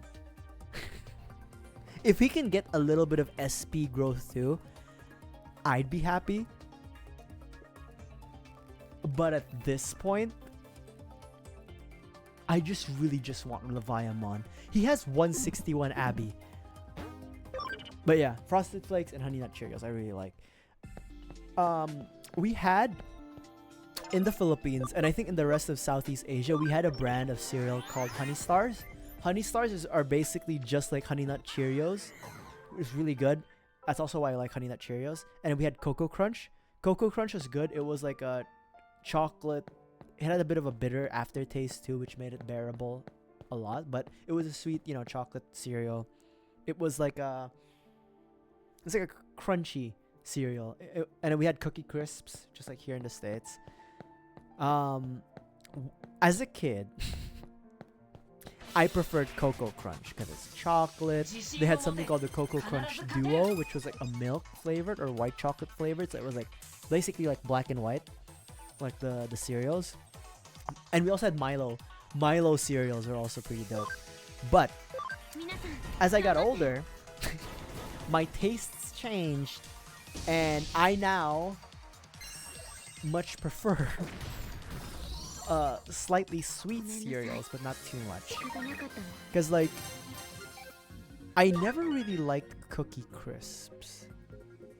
I don't know if that's like a cardinal sin in the cereal world, but like those little mini dry cookies and you put it in milk, like it was good, but I never was like, yeah, let me go grab that as a kid. It was either Cocoa Crunch or Honey Stars.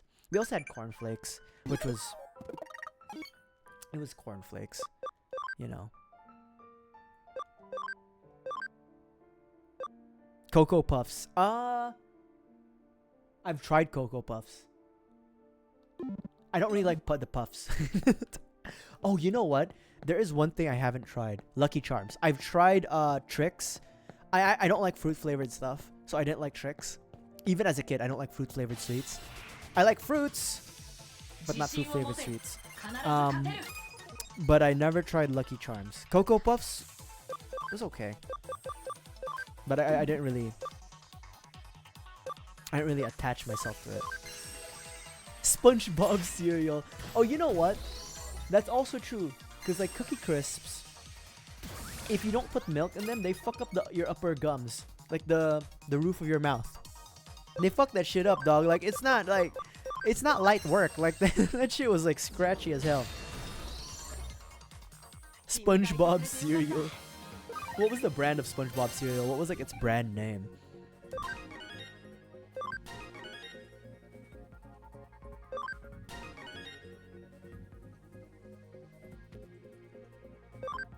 Like that shit is not like certain cereals are not for the faint of heart. Captain Crunch. Oh, that's another cereal I haven't tried actually. Yeah, because like when I was growing up, we never really had a lot of like, well, it was present like American imported goods, but you know it was expensive to get them, so I didn't really have access to like American cereals, and like everybody just knows American cereals are like unhealthy. So like whenever I do visit America, it was like, yeah, we're not getting that. But yeah, I've never had Captain Crunch, Lucky Charms, Catapult toy. I've had Trix. Tricks are for kids, but not for deeps. Yeah.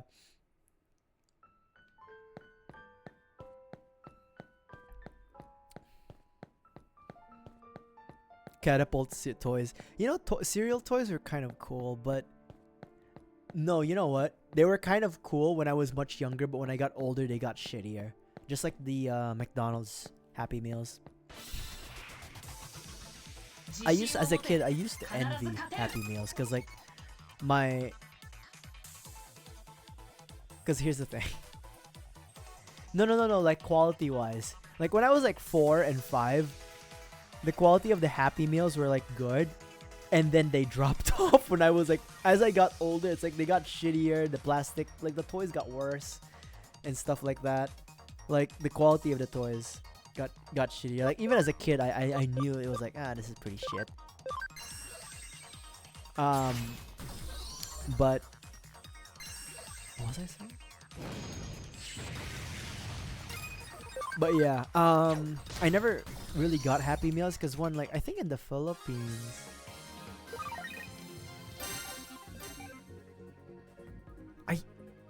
I might be wrong, but the Happy Meals cost more than regular food, and they have less food because you know the kid size stuff. But even as a kid, I was a fat ass. So like I could finish an adult size meal and more if I wanted to. So like there was no logical reason to get the Happy Meal outside of like I wanted the toy, and my grandparents were like no, and I'm kind of thankful for that because at least I got more food. Because like it's like really like even as a kid I never got like kid portion things, because like another thing is like when my parents and our grandparents ate out, we would get like family style, right? So it would be like a lot of food, and then they just give me, or I just get whatever I wanted or how much ever I wanted. So having a kid's meal never occurred to me as a kid, as an Obesius Maximus kid. As you guys know, certain Deeps lore, I was once a chubby kid. I over exaggerate how big I was, but I definitely thought I was a hefty boy. So, you know, I was like, I don't like Obesius Maximus. So like I could, if I got kids meal, maybe I would have been slimmer. But you know, that wasn't me, right? That wasn't me. So so I never got Happy Meals. Like Happy Meals of like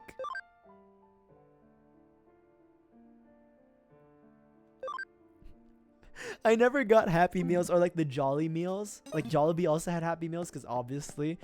So I just got like a regular 2-piece chicken with like rice. And then I finish it, demolish. I can such a fat ass. I'm like Cartman from like from like South Park, except I'm actually nice. And I'm respectful to adults and my peers, but when it comes to eating, I just like fucking demolish that. But the thing is though, I wasn't the only fat ass. So I had a friend, he's a doctor now, believe it or not. He we've been friends for like, oh my god, how long have I known that fucker? I think we've been friends for like 13 years or something, and we're still very good friends. But you know, we would hang out in my house, and my favorite fried chicken was KFC. So you know, we would buy KFC like a bucket, and we would watch shitty movies. Like you know, I introduced my friends to Norbit. All the shitty movies I watched in my lonesome, I would introduce it to my friends when they'd come over. And so we would all be like eating like pizza and KFC, like chicken, and then rice, right? Because like you know, obviously you gotta have rice. And we would all be eating this. And then this one buddy of mine, he also really loves KFC. He would sit in the table away from the TV, and this fucker would like just eat so much chicken that we'd have like 2 buckets of like, I think like 12 piece. He would eat 6 pieces of chicken by his lonesome. And then he confided in me at one point. He was like, Deeps, I'm gonna be honest, if I didn't have any shame, I would have did what Eric Cartman did and like peel off the skin from the chicken, the remaining chicken, and just eat the skin. This fucker. And I was like, good thing you didn't do that, because I would have beaten your fat ass. And here's the thing, he used to be chubby when we were like grade school.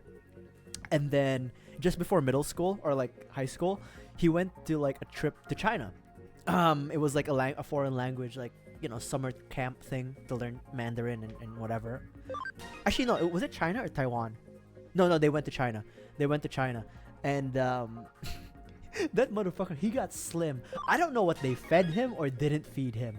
But like when he came home, it might have been a mix of like, you know, his metabolism increasing because like teenagers and stuff. Or there was something in the food that was just like making him thin. But when he got back, he was like skinny as fuck. And I was like, what happened to you, man? I said, I don't know. And then slowly but surely, because we went to the same college too, we took different courses. He took some science shit because he's he's a doctor. His metabolism was really, really active. So throughout college, he was still like relatively thin, but he was like, dude, in the middle of it, he's like, hey, like, dude, we need to start working out because like, his metabolism slowed down, and then we both got he got more jacked than me because his metabolism was still faster than mine. Mine was just a little bit more steady. I'm kind of thankful that my metabolism is steady because like I know what to expect. Because that's like the worst when you're young and your metabolism's really high. You don't have to do much to lose weight. But when your metabolism drops, then you kind of have to like start over and like figure out like how to like manage your weight and then your diet. Luckily for me, I was always a fat ass. I just overate beyond my metabolism. so I know what to do, But yeah, the Filipino diet is pretty fattening. Rice, oh my god. So you would eat noodles, which is like vermicelli noodles, basically carbs, right? With a little bit of like fiber, protein, vitamins from the vegetables and then the meat. And then rice, white rice with like we have a vermicelli noodles called sotanghon and bihon, just noodles. We would eat that together, and then spaghetti, eat that together with rice. Like, I don't know if I've said this before, but there used to be like a corner store or like a sari-sari store. It's like a small store attached to a house in the neighborhood that sells like chips, junk food, like drinks, like easy access stuff. And then I would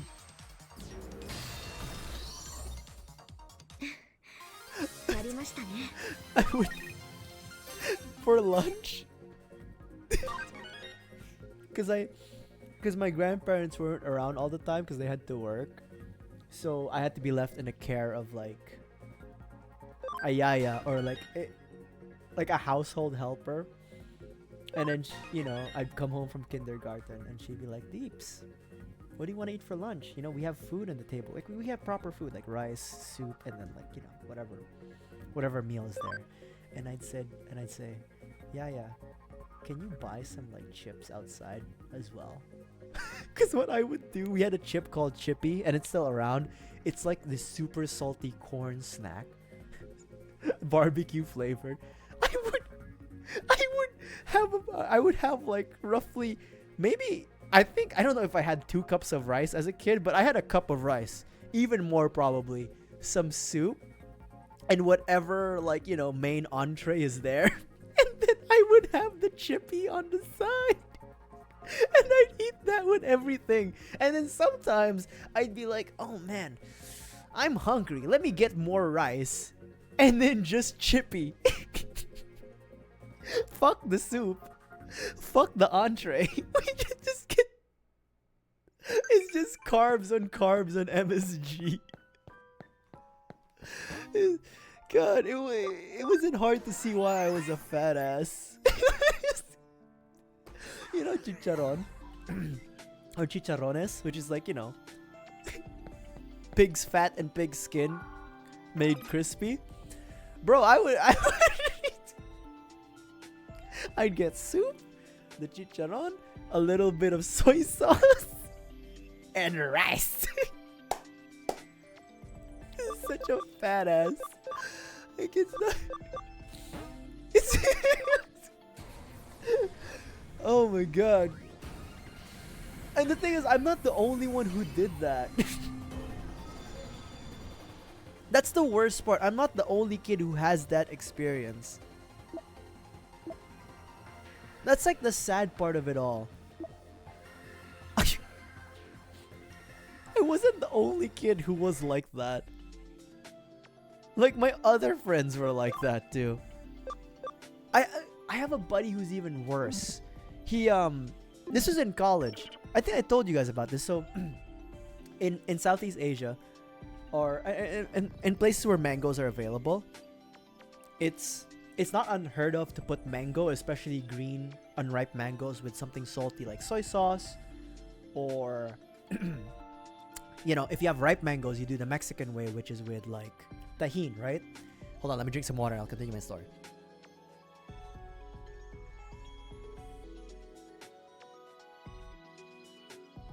the Philippines, we do like the mango, usually unripe green mangoes, and then either soy sauce, sometimes salt, or sometimes bagoong, which is like this shrimp, preserved shrimp paste.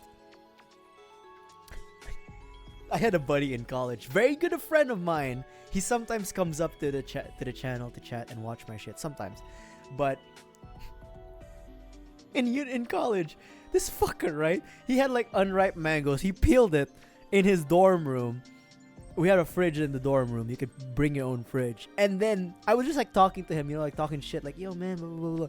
And I saw him like grab a bowl. And I was like, okay, cool. Pour some soy sauce. Okay, that's normal. And then he got some salt and sprinkled it on the soy sauce. And then proceeded to dip the fucking green mango and eat it. And I was like, what the fuck are you doing? You're gonna die of high blood pressure and like fucking over sodium. And he was like, no man, it's a different flavor. The soy sauce and the salt have different saltinesses. I'm not gonna lie, he's not wrong about that. But there's just something so absurd with grabbing soy sauce and then sprinkling salt. It's like too much. You know, so I'm not the only one. Oh my god. And you know what's the worst part? I told my mom about this. My mom's obviously Filipino. And she likes salty food like me. And then the worst part is when I told my mom about this story, she was like, you know what? I kind of understand your friend. There is a difference. God damn it, we should not be encouraging this behavior. Alright? Filipinos are already known for gout and high blood pressure. We need to break the streak. This is like generational trauma but worse. we can't be encouraging this shit, man. But he's not wrong.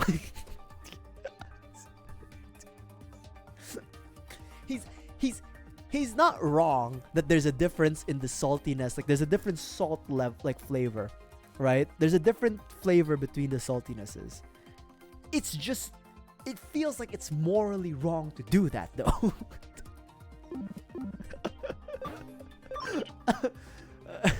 That's the art of gab. Yeah, there's that's the thing. Filipinos just like to talk too much. That's why, you know, that's why in my opinion I think that you know, Kowloon level 2. Okay, let's do a mission. That's why in my opinion I think, you know, Filipinos, I don't know what happened. Maybe the Spaniards did something, but you know, we could be pretty good entertainers. You know, there's a good number that can sing. There's a good number that can dance.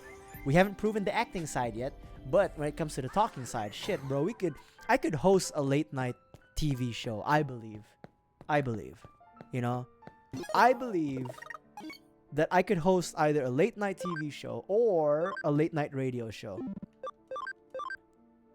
Better than Jimmy Kimmel. I wouldn't say that. Maybe I would. Maybe I would. Any Jimmy Kimmel, Jimmy Fallon. Yeah. I don't know. Like, So, I watched a little bit of Conan, but I never really caught his show a lot. But I love the bits. I love the YouTube videos that he has. But I never really got into late night TV because I was too young when it was still good with like Conan, with Colbert, and who's the other guy? He was in Comedy Central. Jon Stewart. Like, yeah, I never really, I was never really like aware and like old enough to understand how good it was back then. But I don't know. I feel like, yeah, Letterman was also really good. I don't know about Leno. I didn't get to watch a lot of Jay Leno. But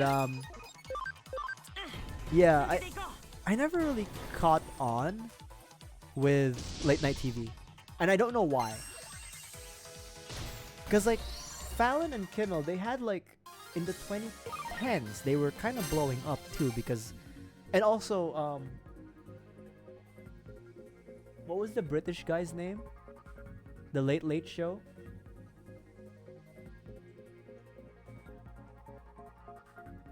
Carpool Karaoke. Fuck. I can't remember anymore. Holy shit. Yeah, like the fall off of that guy was really sad. Like that's a really bad fall off. Like my god. But what was I saying? But yeah, I never really caught on. He has a big ass sword on his back, huh? Durandamon? Ah, I'm kind of glad that we got Durandamon. Okay. But yeah. But there's a weird mysticism, or like there's a mystique rather with late night TV to me, where like it just seems cool as a concept. Like it's a late night show. You do bits, you do skits, you interview people, and then that's it. Like it's something, I don't know. It feels cool to me. I don't know. So it's kind of sad that I think slowly but surely late night TV is gonna be a thing of the past, because I'm of the opinion that late night TV only works because it's aired late nights. Like the people have their guards down, they just got home from work, they're either finishing or just, you know, they're just wrapping up dinner, they're making dinner. Like people's guards are down, they're tired, they want to watch something. So there's something about maybe the late night TV format that people gravitate towards, especially when it's late night. You know, you're done with work, it's late night, and the jokes are funny, but they're even more funny and entertaining, maybe because it's late night. But if you try to translate late night to the internet, like to streaming, I don't think it would work, because you're technically streaming to a global audience, right? And sure, let's say you do the late night show live, evening time, your local time, or let's say America. But someone from Asia or someone from Europe may be catching on, and it's just like, what, 8 a.m. to them. So like maybe the vibes are off. So I don't know. I think late night is a dying concept on the internet. If TV still stands, by the way, if TV still survives, then it's fine. But yeah, with the internet, I don't think it's gonna last past the decade as like, you know, popular thing. That's also why they do a lot of gimmicks like carpool karaoke, or, you know, they need to have like bigger and more popular celebrities come and do skits with the hosts. Not that they didn't do that, but you know, I'm just blabbing. But yeah, I don't think it's gonna last any longer. Just like late night radio. That's another thing. So okay, I talked about this before, but in the Philippines, there was a late night radio show in Magic 89.9. That was the radio station called The Boys Night Out. It was hosted by Sam YG, Tony, and Slick Rick. It was, I wouldn't say hyper masculine, but it was definitely more of the raunchier side of comedy radio. Of course, they'd still play songs, but then whenever the hosts come in and start talking, it would be a little bit raunchy, right? Maybe a little bit lascivious with the topics. You know, I think they even had Maria Ozawa in one of those nights. But it works. Late night radio works. Maria Ozawa is a famous former Japanese actress of a sort. You can Google that yourself. But late night radio works because, again, it's late night. You know, your guard is down. By the way, I was like 13 listening to this show. I was like young, so I shouldn't have been listening to this radio show. But it would always be like around 7, or I think it was like 8 or 9 p.m. Like when Boys Night Out would start. And then they just start bantering, shooting the shit, and then like play songs. I think I listened to that show a lot because I also like the music they played. But yeah, Boys Night Out was also really good. And but yeah, I think just like late night TV, I think late night radio doesn't work in the internet era, because again, you kind of have to have your guard down to be listening to this stuff, right? Like it's not something that you can just listen to in like 5 a.m. or like 10 a.m. in the morning, just like in your on your on your drive to work. Some people can, but I think the appeal of like late night productions and late night programs is the fact that it's late night, kind of like Adult Swim. Adult Swim, especially when you're like a kid, works as a concept because it's late night. Like there's something, I guess, unholy about it that's like, I'm not supposed to be listening to this and stuff like that. Yeah, so I don't. That's just me. Maybe I'm wrong, but yeah. Wait, did I already say I used to want to be a radio DJ? I've already said that before, right? I used to want to be a radio DJ, and that was because of Boys Night Out. There was something just fun hearing like a couple of dudes, just 3 dudes, Sam YG, Slick Rick, Tony, just talk some shit on air, and then they'd like, and then after talking about some random topic, they'd like, all right, time to play the new Chris Brown, and then She Ain't You comes into like the radio. That was cool. Yeah. You make it hard for me to see somebody else. But yeah, radio I don't think really works. I mean, Sirius XM. Who the fuck listens to Sirius XM though? Sirius XM is podcasts are a thing too, but I don't really like. No. I like podcasts. There's a podcast I sometimes listen to. It's the only podcast I really listen to. It's called The Last Podcast on the Left. They do paranormal stuff. They do fringe topics. Kind of like Coast to Coast Radio. But they also do comedy because they're comedians. But yeah, I don't think podcasts can replace what radio shows have. Because the nice thing about radio shows is that they have music. Like, it would be the show and then cut the music. And there's something cool about that. There's something that's just like special about like radio and then the show and then having music in it.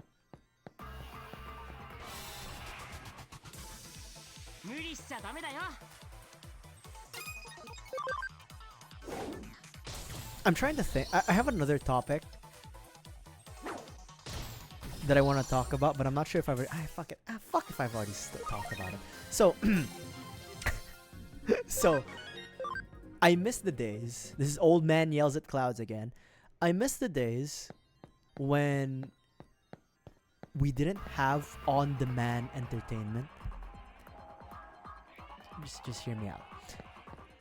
There's something about streaming that's not as exciting as like catching a show, an episode on air. There's something that's just like boring about it. I'm not saying that TV shows are boring. I'm just saying that the process of watching entertainment like TV shows is not fun anymore.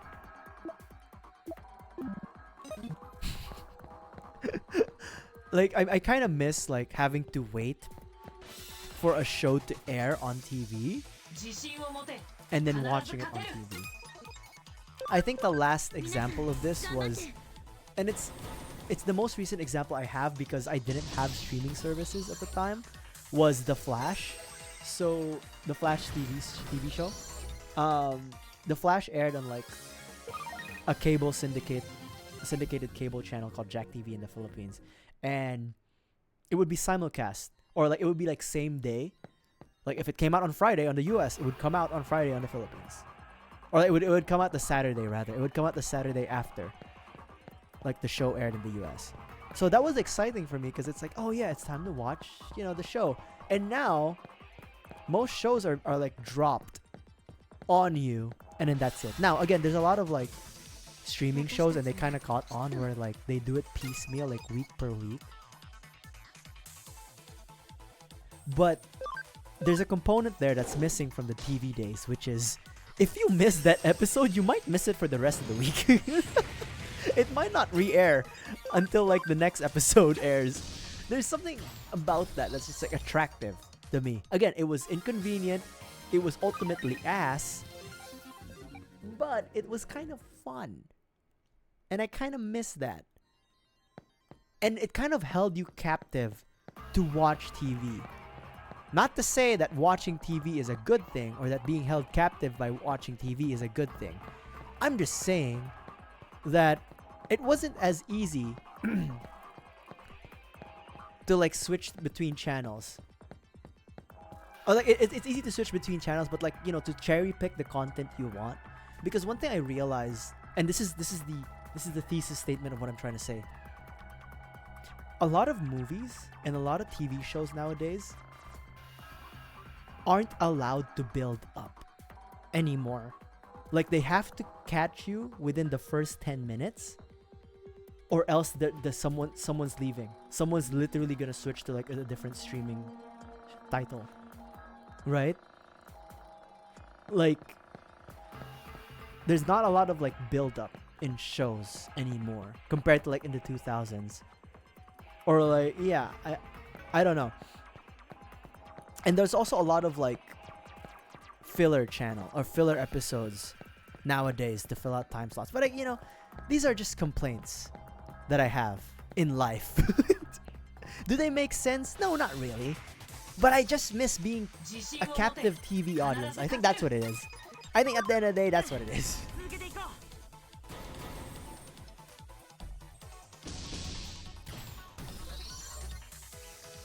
And you know, here's another thing. This applies to movie channels, you know, like HBO and stuff like that. The only reason why I'd be able to see like Daybreakers or let's say the Predators movie or Predator, the Predator movie, or like any other old movie that I've mentioned, like Demolition Man, the only reason why I got to watch those shows or those movies was because they were on the movie channels. And I was so bored and I was like, let me just watch this in the background. But then the movie kind of simmered.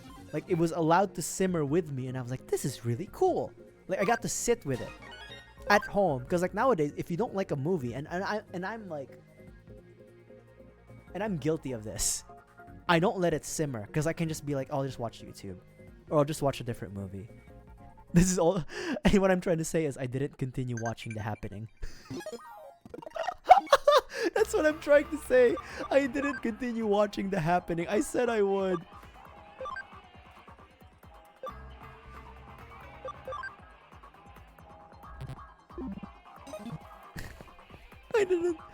I didn't continue watching The Happening.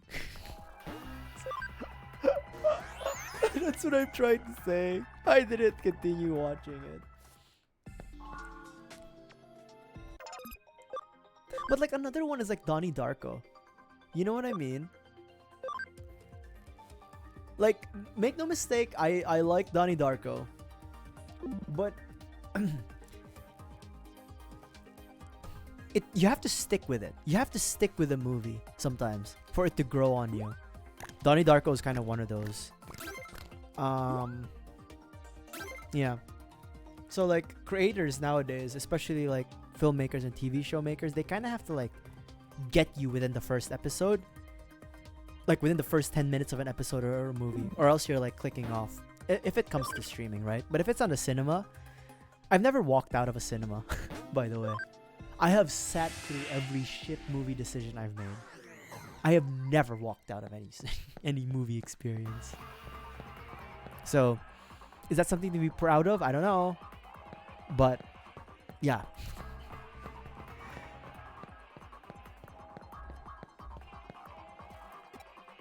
Hold on, I need to crack my neck. Okay, hold on.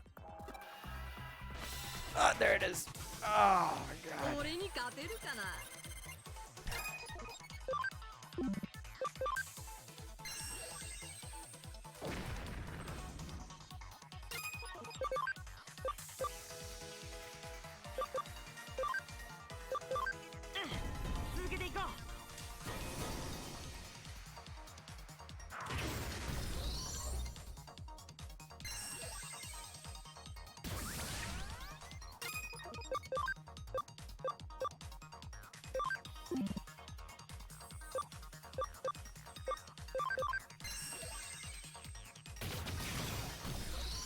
He's cool. Wait, he's a jet. He flies like a jet. He flies like a jet. Are you kidding me?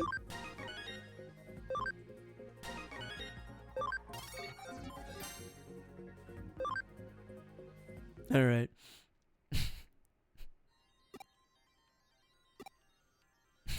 Flies like a jet. Are you fucking kidding me, man? Actually, you know what? Let me use that item to get out of here.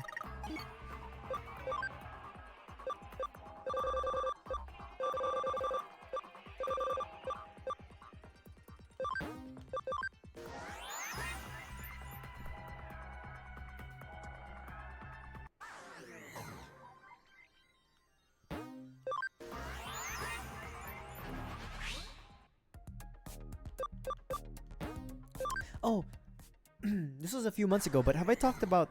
I've already seen Late Night with the Devil. That was one of the segues I was supposed to do. Late Night with the Devil. Asakusa. I actually like Late Night with the Devil. Like, I would say it's on Disney Plus Hulu. But yeah, definitely if you like weird horror movies, but not too weird, like just conceptually weird, but still kind of like in the realm of like demons and shit, Late Night with the Devil is cool. I very much enjoyed that. Did he gain anything? He gained 20.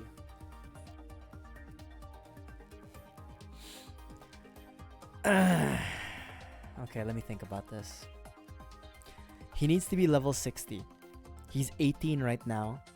Let's just say 40, right? Let's just round him up as 20, right? Let's round him up that he's level 20.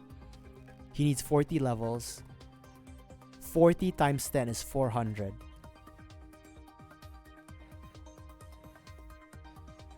I don't really care about SP.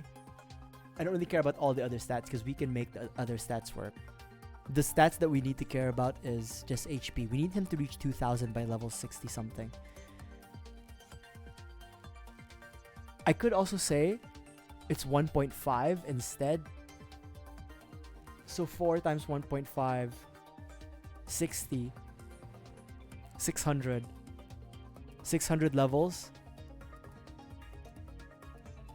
He's still not there. Jesus Christ. Okay. Alright.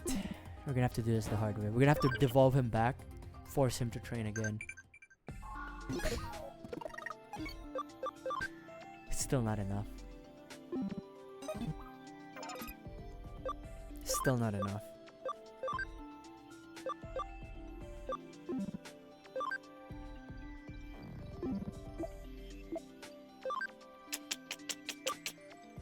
We'll do Raramon.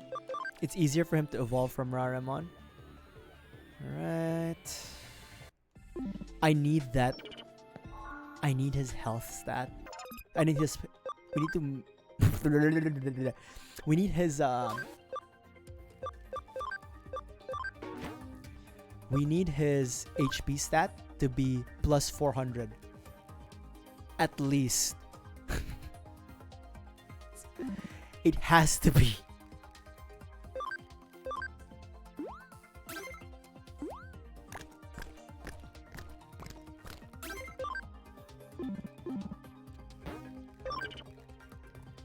Meanwhile, let's just do some side quests.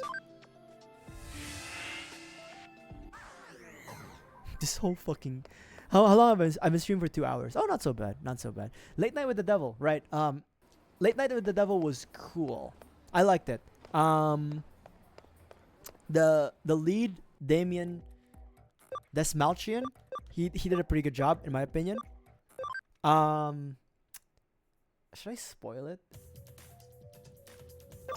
I won't spoil it, but let's just say like it was cool. Like there's a lot of concepts, like a paranormal concepts there that was cool, and I guess yeah, it works. It works cuz hey, it's you again.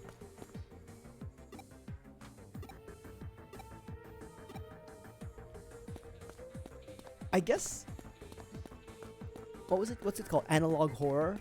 It's like the horror brand on the internet that's like, you know, it uses like analog technology. The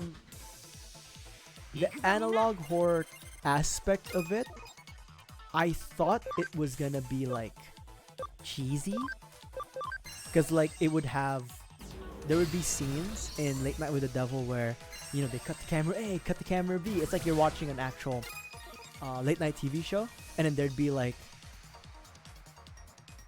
art. Oh my god, what's it called? Like not B-roll, but it's like art that you'd post as like, we apologize for the disturbances or something. We apologize for the interruption in this programming or stuff like that. Like, and it would have like art and stuff like that, and that was cool. I liked it. And then so those elements of like analog horror, it worked. It worked with this show.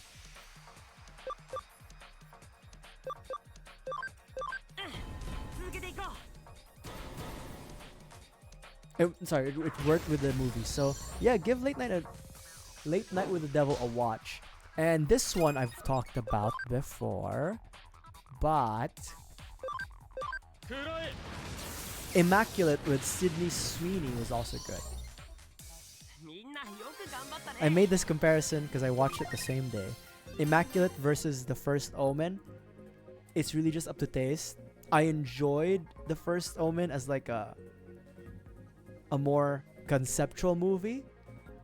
Like, it's more artsy, but Immaculate, pretty good too. Pretty entertaining to watch, and sometimes that's all you really need in a movie. It's gotta be fun.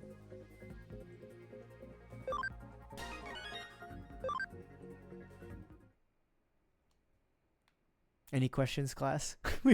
I've been yapping for how long? I've been yapping for like an hour straight, I think.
I'm trying to think of another thing to talk about.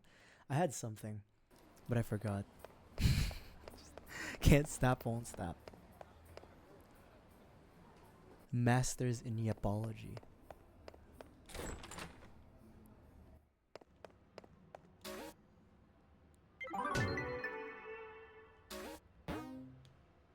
I think these are just repeat cases. Oh, level 3. Kind of bad hacker. Alright, this is good for the grind. Kowloon level 3. We can do that a lot.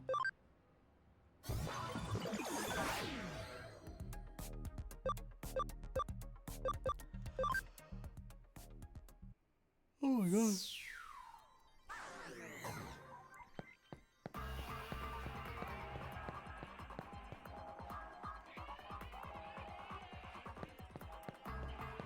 Oh, we haven't been to Kowloon level 3 in a while, huh?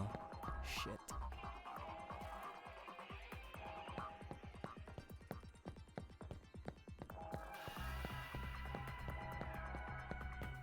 Where in God's green earth would they be?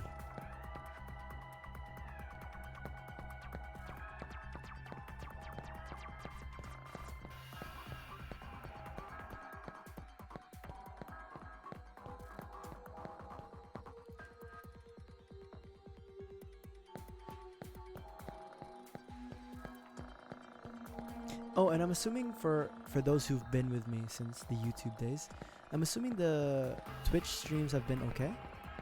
Like nothing weird has like popped off or anything with the streams, you guys.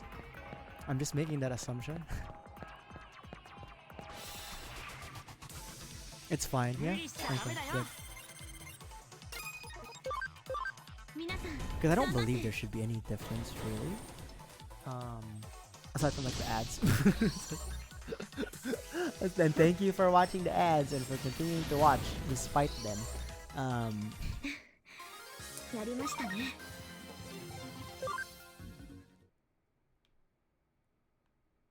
And just to let you know, we have not made a profit just yet. We have not received a paycheck from Twitch. They have not provided us anything from the ads just yet, but maybe someday in 50 years it will come to pass. But there he is. But yeah, thank you for sticking around, you guys, especially those who stuck around from the platform change. I will be honest, I think there's a lot more, I can get a lot more eyes on Twitch, so this might be a permanent thing. The YouTube channel will still be up, especially for the VODs, but yeah, we'll see how it goes in time, but I think we're doing pretty good here in terms of like the development of the Deeps empire. Deeps, Deeps streams today, Deeps land tomorrow. And I will have an island. A good island. Not one of the bad ones. Definitely not one of the bad ones.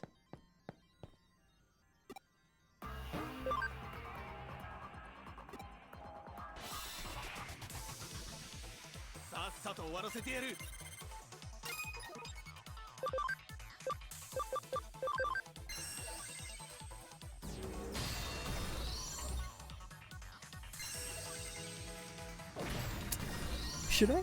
Okay. You guys can help me decide. So,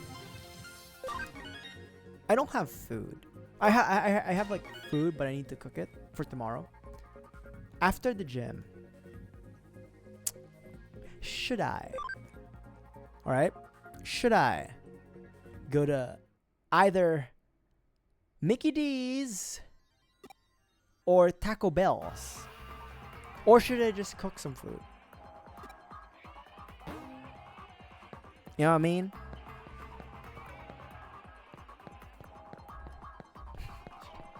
I could, you know, should I purchase some Mickey D's? Bro. So, I'm already way ahead of you. So, KFC. I'm already way ahead of you. So, last weekend, KFC had like a thing with Uber Eats where buy one, get one. Right? Buy one, get one for like you get a fucking like a box of like a 3-piece box with like 2 sides and a biscuit. So I got double fries and breast and wing combo and then a biscuit. It was a buy one, get one, and it was only like a couple of bucks. So I already had KFC. So I've already had KFC this week because I literally. It was 2. Actually, correction. It was 2 breasts and 2 wings per box. So I actually had 8 pieces of chicken. But, anyways, I've already had a lot of chicken, KFC chicken, specifically this week. So, you know, we're kind of good on that aspect for now, for the rest of the month, or maybe for like 2 weeks. So I don't need the KFC. And the thing is, you know, what's the nice thing? The nice thing is, I'm such a fat ass. The nice thing is the McDonald's and the Taco Bell is like really close to where I live, so it's like walking distance. I don't even have to use my car. I could literally just go to the gym, wrap up in the gym, and then just one of those 2. You know?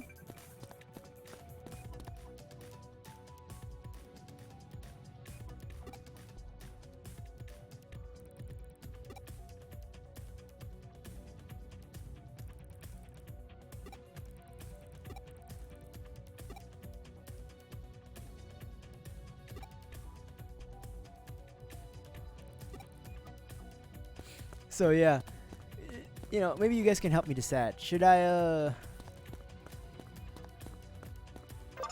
get some Chaco Bell or some Mickey D's? Now, what I will get from those establishments, I have yet to decide. But if given the chance and the opportunity, I will jump on it. I just need someone to say which one. I just need someone to tell me to get it. Approval. Approval to go with either one. I just need to know which one I should go for, though.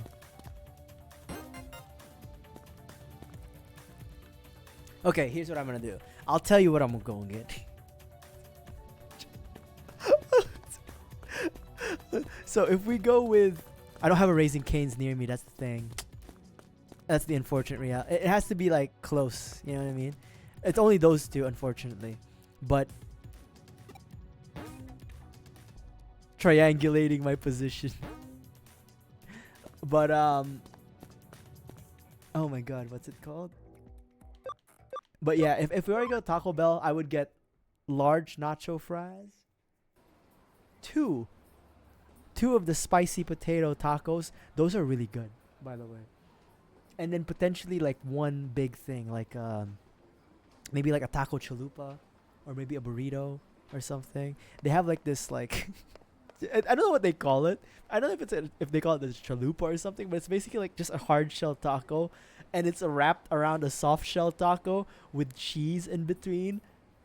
So they have one. It's like a Dorito thing. It was the Dorito Locos Tacos, and then they would wrap it around with like sandwich it between cheese and another soft shell taco. It is like stupidly bad for you, but it's so good. So that's what I might get if we that's what I might get if we get the Chaco Bell, right? If we get the Mickey D's though, large fries, a sundae, right? Some sort of sundae, maybe McFlurry, a filet of fish, and then something else, and then maybe like a cheeseburger. Top it all off.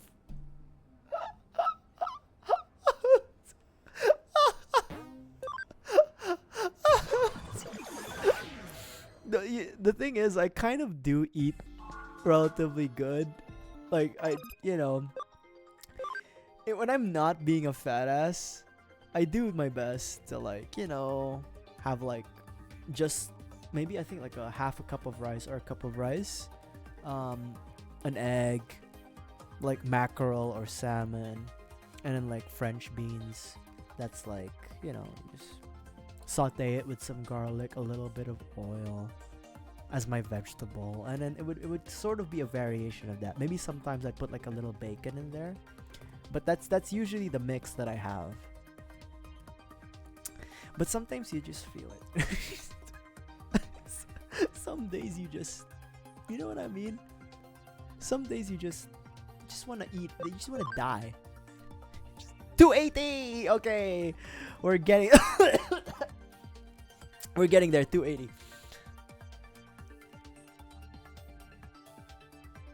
We're getting there.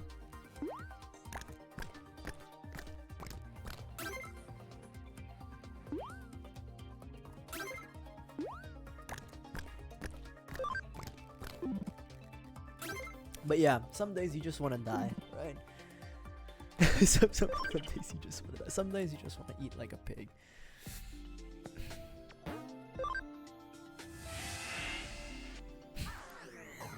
Honestly, I might just get the McDonald's. That the filet of fish calls to me. You know what I mean? I think it's the filet of fish. Fillet of fish. Fish fillet. I think that's where we need to go. Fillet of fish.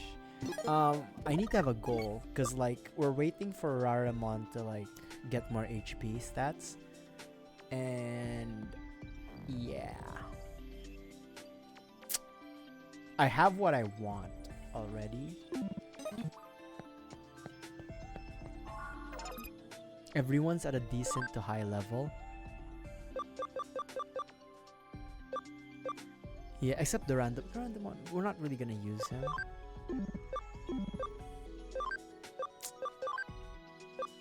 She's 130 and 170. Oh, so close. She's so close. What level? Level 55? Oh, she's so close. This boss, I think this last boss fight is gonna be a breeze. If anything. Look at that. 97, 96, 86, 84, 83. It's not even. Let's just train Lilamon. Let's just get Lotusmon. Let's just do that. Let's just do that. But yeah. I think I'm gonna get McDonald's. Sometimes you just want to be a fat ass. You know what I mean? Like.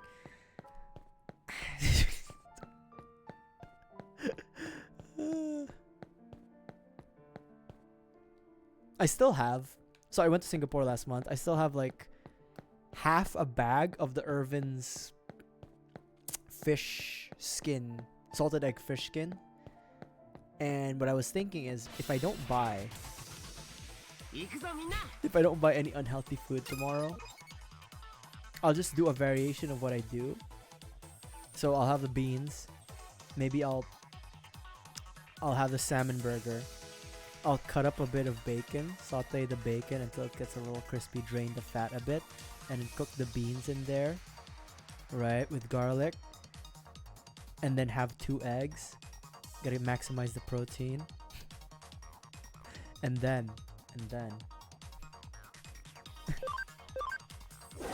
top it all off. Top the white rice, this fresh, steamy, hot white rice with the salted egg. The salted egg fish skin. That crispy, junk foody, relatively high in protein fish skin. We can do that. I could do that too. Or I could reserve that for like Friday. And maybe I will get Mickey D's tomorrow. I think I've convinced myself that I'll get McDonald's tomorrow. I think that's it. I think I know what I want. And I'm gonna get what I want. And get some Mickey D's. Salted egg calamari is really good. Yeah. Fuck. I do miss Asian food a lot though. I'm not gonna lie. I really do miss Asian food. Like some Hainanese chicken. My god. Some fucking like cereal prawn. Some like flat noodles. Some Hokkien mee. God, I'm so. I only eat once a day, by the way, because I eat so much that like when I count up my calories, it's already like 1,700 in one meal. And I also have like Greek yogurt too. So like I eat a lot. So nowadays I only eat one meal. And I also have like whey protein too. So. Oh my god, she's almost 99. I think I'm overstaying my welcome in this game, but it's fine. But yeah, I already eat too much. So I only have one meal a day. So what I describe is my one meal. And again, you know, there is like the extra supplementation from the whey and then the Greek yogurt. That's like 40 grams of protein already.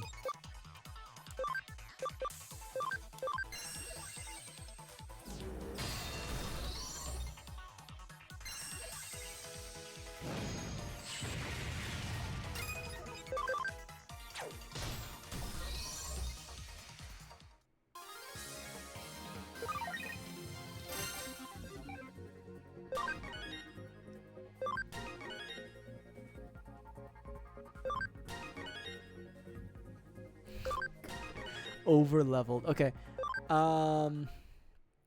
Here's what we're gonna do. We're gonna keep grinding for Lilamon.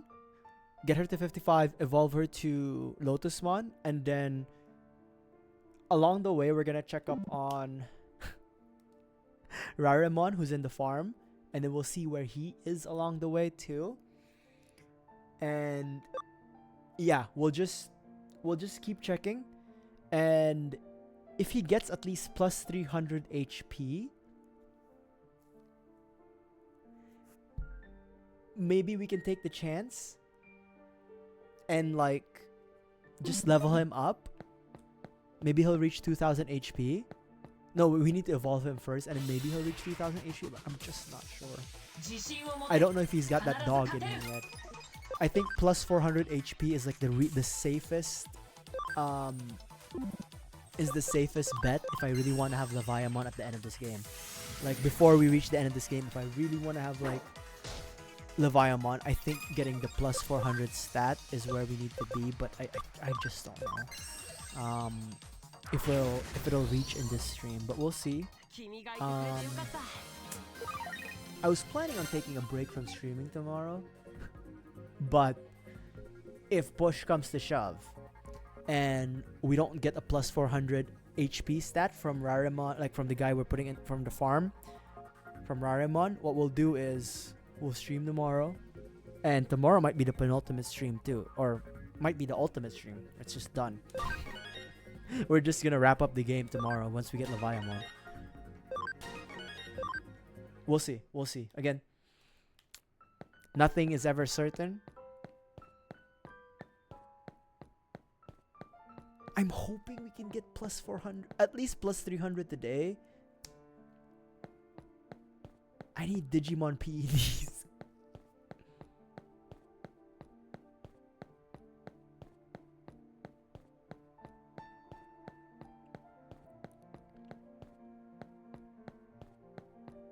Oh god, now I'm not supposed to eat anything tonight. It's like 8, almost 9. And, you know, I've had my meal. I've had my big meal. I'm not supposed to eat anything tonight.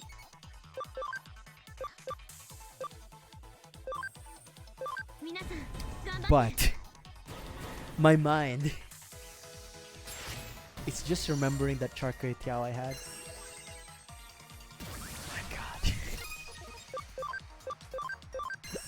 I'm just remembering the char kway teow I had in Singapore. And then the cereal prawns. And now I'm getting hungry. But I know I shouldn't.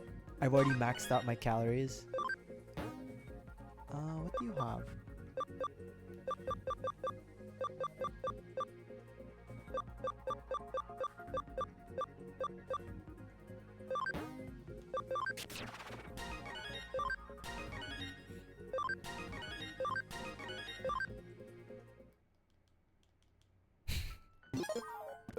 It is so hard to get those foods here in the States, or at least where I live. God damn it. Oh my god. Just want a char kway teow, bro. Just want a char kway teow. How hard is that? You know? Do you believe in love after love?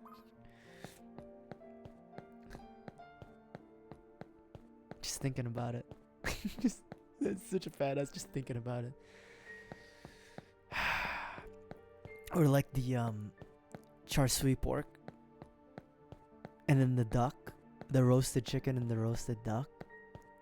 Oh god damn it! And then you'd have like there's just a simple steamed vegetable that is just, it's just perfect because it's just steamed vegetables, and then they put the sauce of like the barbecue, like the char siu, the roast duck and the roast chicken on it. And then that sauce is just made out of like soy sauce, hoisin sauce, and then like just the fat trimmings, the fat drippings of like whatever those roasted pieces of meat are. And it's so good with just like steamed rice, like plain white rice. I should stop talking because I'm feeling the hunger. 5 more levels for Lilamon. Okay. It looks like I'll be streaming tomorrow too. Can't stop, won't stop. And I'll report back on what I ate tomorrow, on what I'll be eating tomorrow for my lunch or my one meal a day.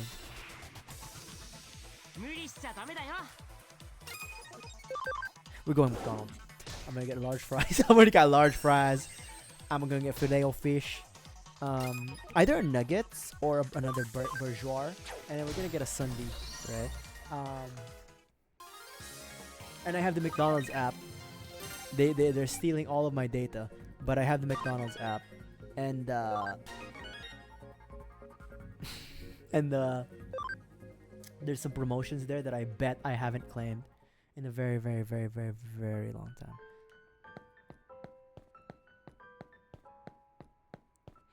They always have like a free, like $1 large fries or something. like if you can see like how big my eyes are, it's like I'm fucking crazy. Like they always have something big. They always got something for you.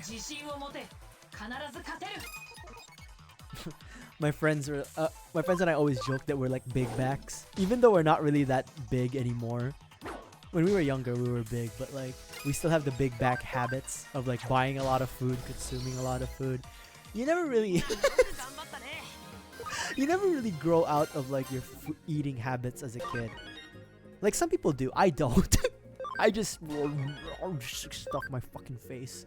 It's like, oh, this is so good, bro. You know, I can't help myself.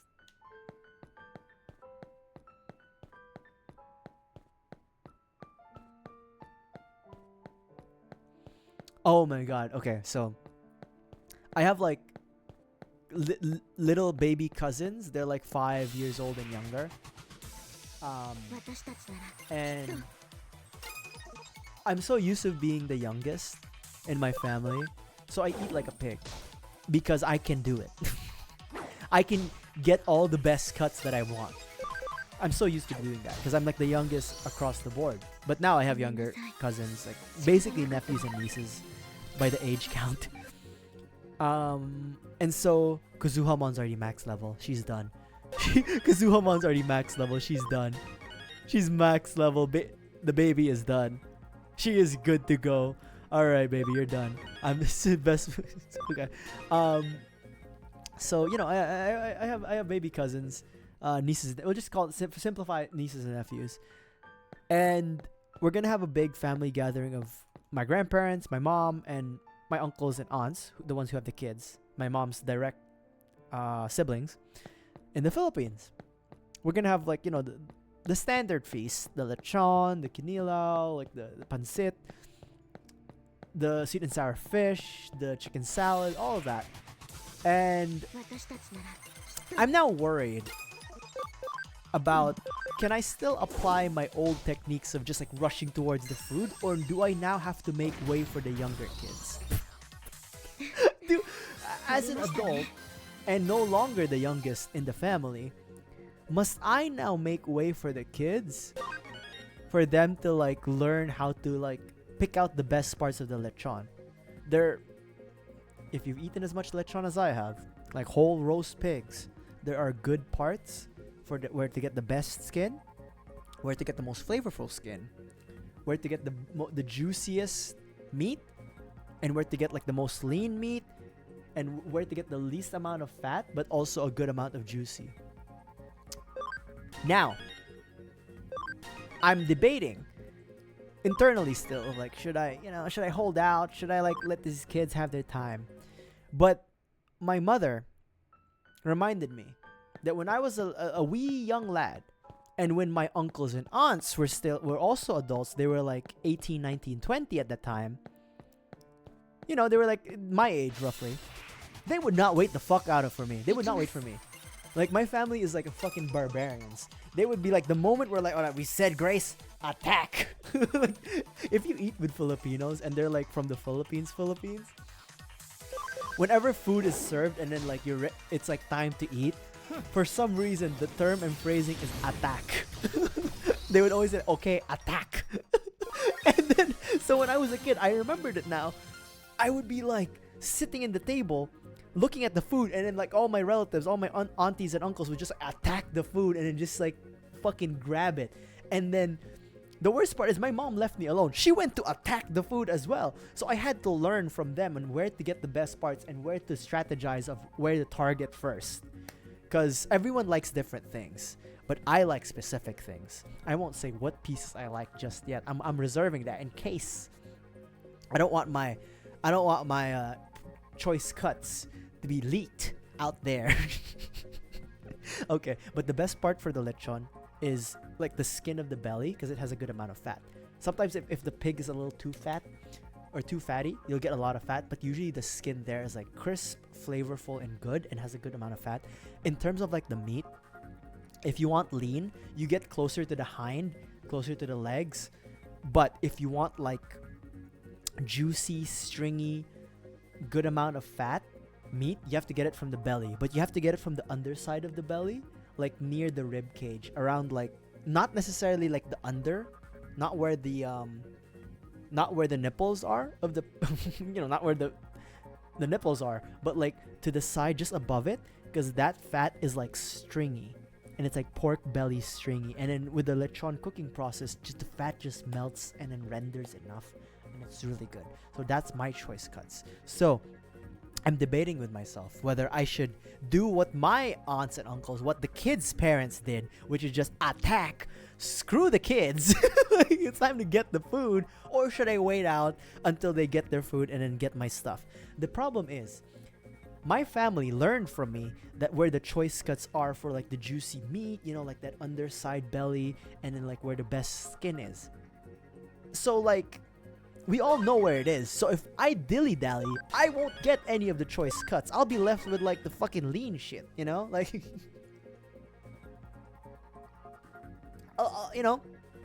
I'll be left with scraps.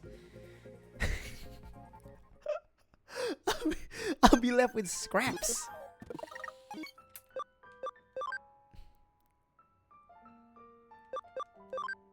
What are my friends like? They're fat asses. Okay, training is complete for him.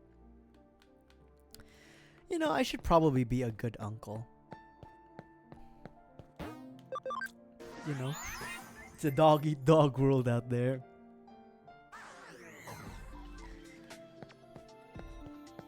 Alright. Where are you?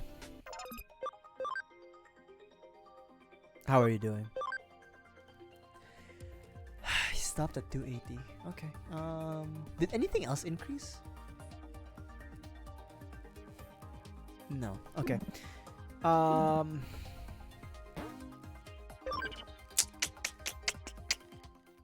We can get him to level. Okay.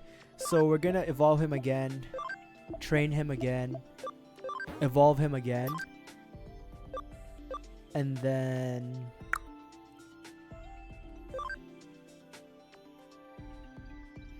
yeah. That's what we're gonna do. We're basically gonna train him, get him to a level.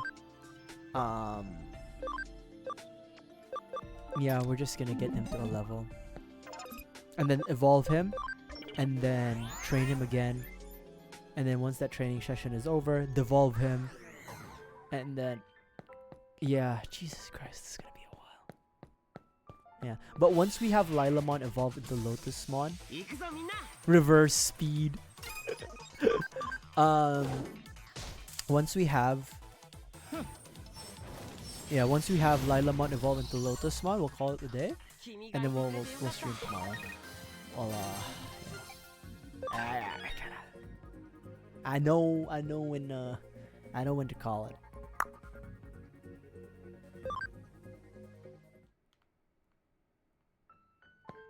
Such a difficult Digimon to evolve, my god.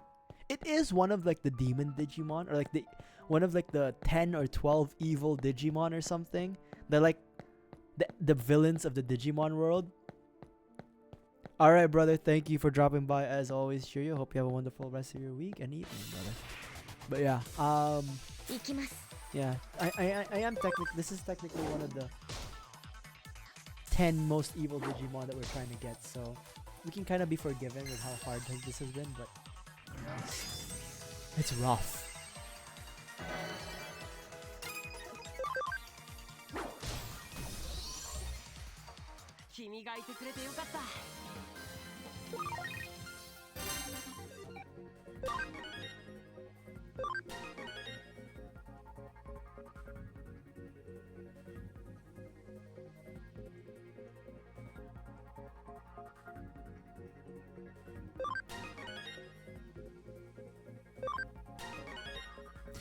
Yeah, she's almost there too.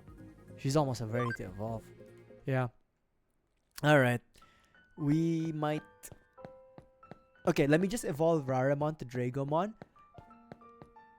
Put him in the farm. And then we'll And we'll call it for today. Cause my god. I just want Leviamon. It's been so hard. It's been so hard to get this one damn demon. Digimon.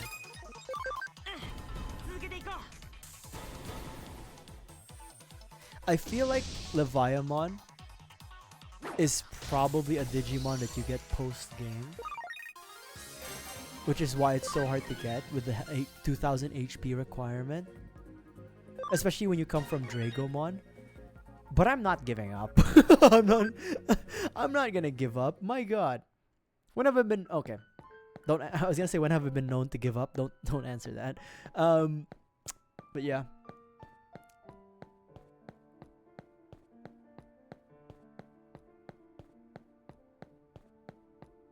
I'm still thinking, so after Digimon, I think we're gonna play Death Stranding as our like weekday game, as our weekday air quotes grind game, and then we're gonna mix in a little bit of Jurassic World because I really like Jurassic. I really like playing Jurassic World a lot. Jurassic World Evolution, and then I'm still thinking of what we should do for like our weekend games. We could just do Jurassic World Evolution again, but I think we're almost done with Jurassic World Evolution. So it's like it's just literally like a few missions left. I could buy the DLC.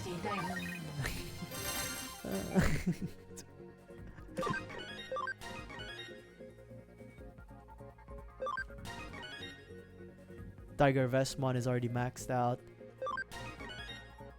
Yeah, we're reaching levels beyond comprehension now. Okay, let me just level up Rarimon as well, and then that way Lilamon evolves to Lotusmon. We'll have her at level 1, and then when we start off tomorrow, we'll have something fresh. So you know what? I think we should do Arkham. Yeah, Batman Arkham City. I think that's what we should do. We'll do Arkham City for the weekend games, I think. I'll have to... you missed. I'll have to think about how I want to go about it. Arkham City, when? I think Saturday. We'll see. We'll see how I feel. But yeah, I think that's the answer. We just have to answer the call of Batman again. 2 more levels. 1 more fight before we evolve.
Okay. By the way, we started Megidramon in this stream as level 1. We started with a level 1 Megidramon this stream. That's how much. It's already level 60. That's how much time we've spent here. 3 hours. My god, the VOD of this is gonna be... I have to download the VODs every time we do this.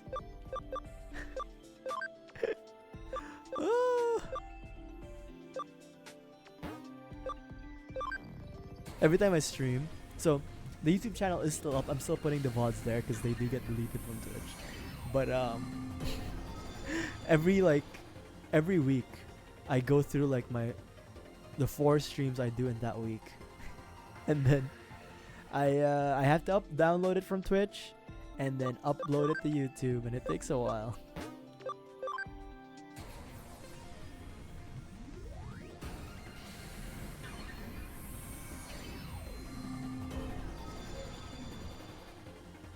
Alright. We now have Lotusmon. I don't know what I'm gonna do with Lotusmon, to be honest. We just have her. To have her. Alright, Dragomon needs to be put to the gulag again. We're gonna put him. He's gonna have to do his shit. You're gonna need to train, bro. I'm not.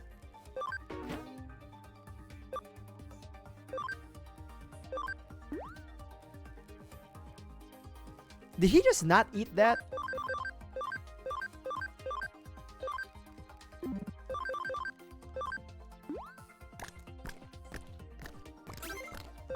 Okay. Bro, you're gonna have to train, alright? Like, this isn't even like a joke. I need your HP to be like plus 300. Alright, we can't keep doing this, man.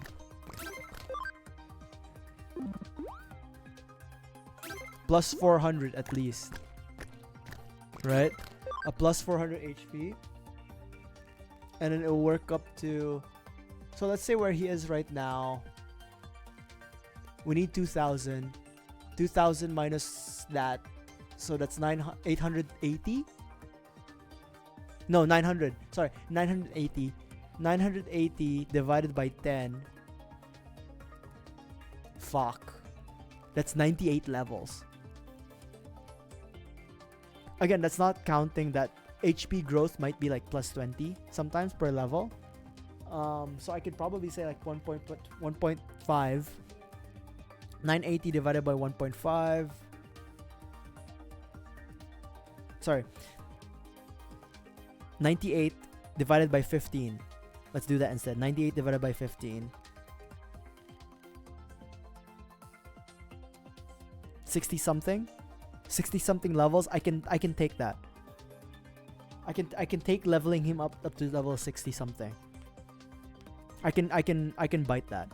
But the thing is, he needs his HP up to be the plus status for his HP to be at least 300. If it's more than 300, if it's like 400, we're fine. Okay. All right. We'll continue tomorrow.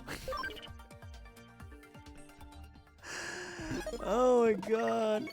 It doesn't even matter. I'm sorry. I can't be perfect. Alright. We're so close to finishing this game. I really think that once we have Leviamon, we're just gonna level him up to level 20 and then we'll continue with the fight. I honestly think that once we fight the boss of level 19, it'll literally jump to level chapter 19. It'll literally jump to chapter 20 and we won't have basically time to breathe. So I think this is the last shot that we have to get Leviamon. If not, at least we're already there. But anyways, with all that said and with all the yapping out of the way, thank you for dropping by, everybody who came by.